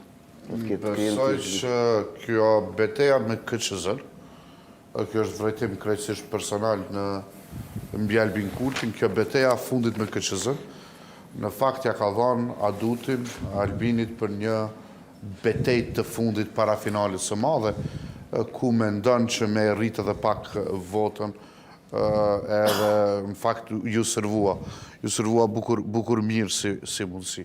Ja kriju në rrethanat me vendimin e gjykatës e tjera, dhe po besoj që kjo në fakt duke e njoftë mënyrën se si vepron çfarë sa ka marrit me vërejtu, kjo na tregon që Albini po bëhet gati për pushtet, nuk po bëhet gati për zgjedhje të reja.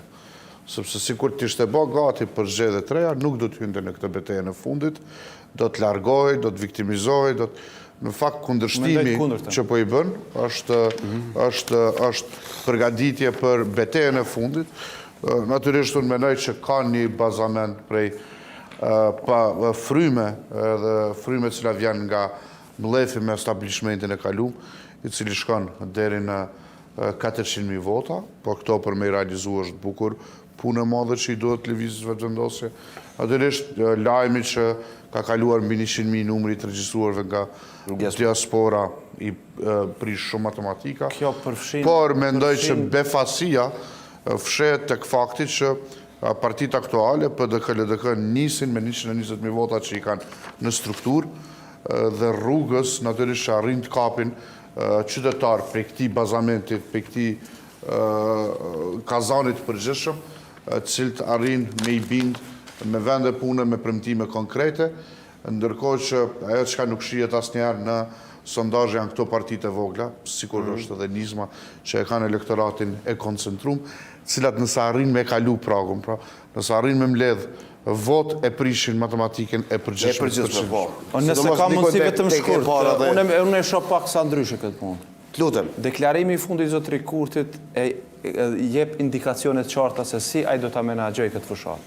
Ai do të flasë në emër të popullit, edhe do ta rrisë, sepse nuk do të jetë ndoshta ngarë për deputet, si shihet bazë vendimit të KQZ-s, dhe ai do ta rrisë, domethënë do ta mobilizojë popullin, që t'i rrisë më shumë vota, që në shtator kur t'i del afati 3 vjeçar, të ketë prapë zgjedhje. Dhe aty arrin atë pikun e tij, sepse kjo do të jetë strategjia e tij në bazë të deklaratave që i Në fakt, kur thash, jemi të e thonë të njëjtën gjë. Gjuha populiste cilën është e përdor Albini karshi vendimit, po viktimizohet, ti tha që nuk po viktimizohet. Në fundit para se marrë në pushtet, nuk po mendoj që ke si edhe mu po më tregon çdo herë më shumë që nuk ka energjia së mrenda. Në fakt tash kam edhe informacione që nuk ka energjia së mrenda organizatës vet, që të shkoj edhe në një palë zgjedhje, natyrisht asnjë organizatë është aty të shërbej atij. Ja, nuk mundet asnjë parti politike me pas energji, mund të ketë edhe probleme të mendshme. Zgjedhjet janë bukur marrin energji, kështu që nuk është mirë që ta kultivojmë prej tash. Edhe natyrisht nuk është mirë që prej tash me fillu me justifiku me një farë forme nëse nuk arrin me ndërtu institucionet. A duhet me i tregu qytetarëve të Kosovës që 4 shkurtë është ditë e dashnisë, ditë e votës, dilni votoni. Ne po analizojmë, ne jemi këtu për t'i treguar qytetarëve.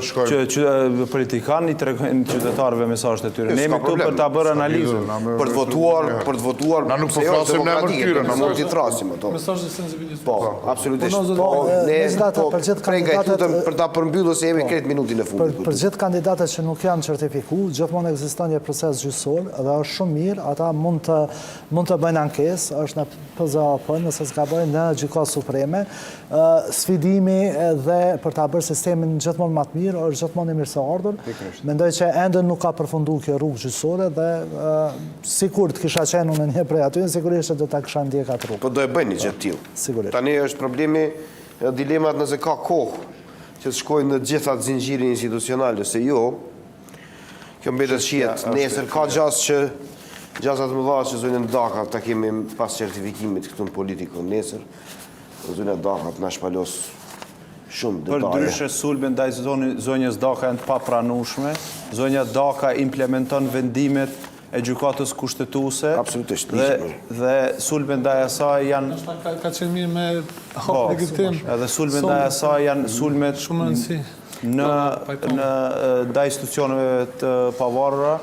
Dhe besoj që partitë politike duhet të reflektojnë këtë gjë, posaçërisht një parti politike e cila në mënyrë aq vulgare, aq të agresive nga të gjithë zyrtarët e partisë sot është sulmuar. Muhaxhiri, me që insistuat, mund të jepni një reagimin për zonën Daka. Faleminderit shumë zoti Sadiku. Ka qenë shumë zhgënjyese çka ka ndodhur sot, sepse zakonisht sulme të tilla janë deri diku të kuptueshme kur është rezultati i parafort ose kur është një parti në defanziv, në humbje dhe tenton që ta kompenzojë, por që një parti e cila është në sondazhe 40, 50, 60%, siç thot krenari, pra që ta bëj një orkestrim të tillë, ka qenë jashtëzakonisht zhgënjyes, shumë zhgënjyese, edhe vetëm një mendje kështu e mbrapsht populiste i bën këtë, sepse do të thot një respektim institucioneve edhe një respektim edhe i zonjës Daka, e cila nuk ka kurfar vendimarrje ekzekutive, pra ajo vetëm i ka zbatuar ligjet edhe vendimin e gjykatës kushtetuese, do të ishte një kontribut, një tool, another brick in the wall të institucioneve edhe të shtetë ndërtimit. Do thot tani nëse fillojnë gjitha këto, do thot një qasje e tillë, mendim që është, po e përmenda se edhe unë edhe zoti Sadiku jemi adhurues të flak të Pink Floyd, kështu që ajo kënga Metallica e grupit Nothing Else Matters. Kjo është ma re. Ka sensin e zhvilluar të humorit A.Ahmeti. Ama me Pink Floyd le ta mbyllim mbrëmjen. Sonte duke i lënë juve zonja zotërisë e keni merituar, pushoni sonte.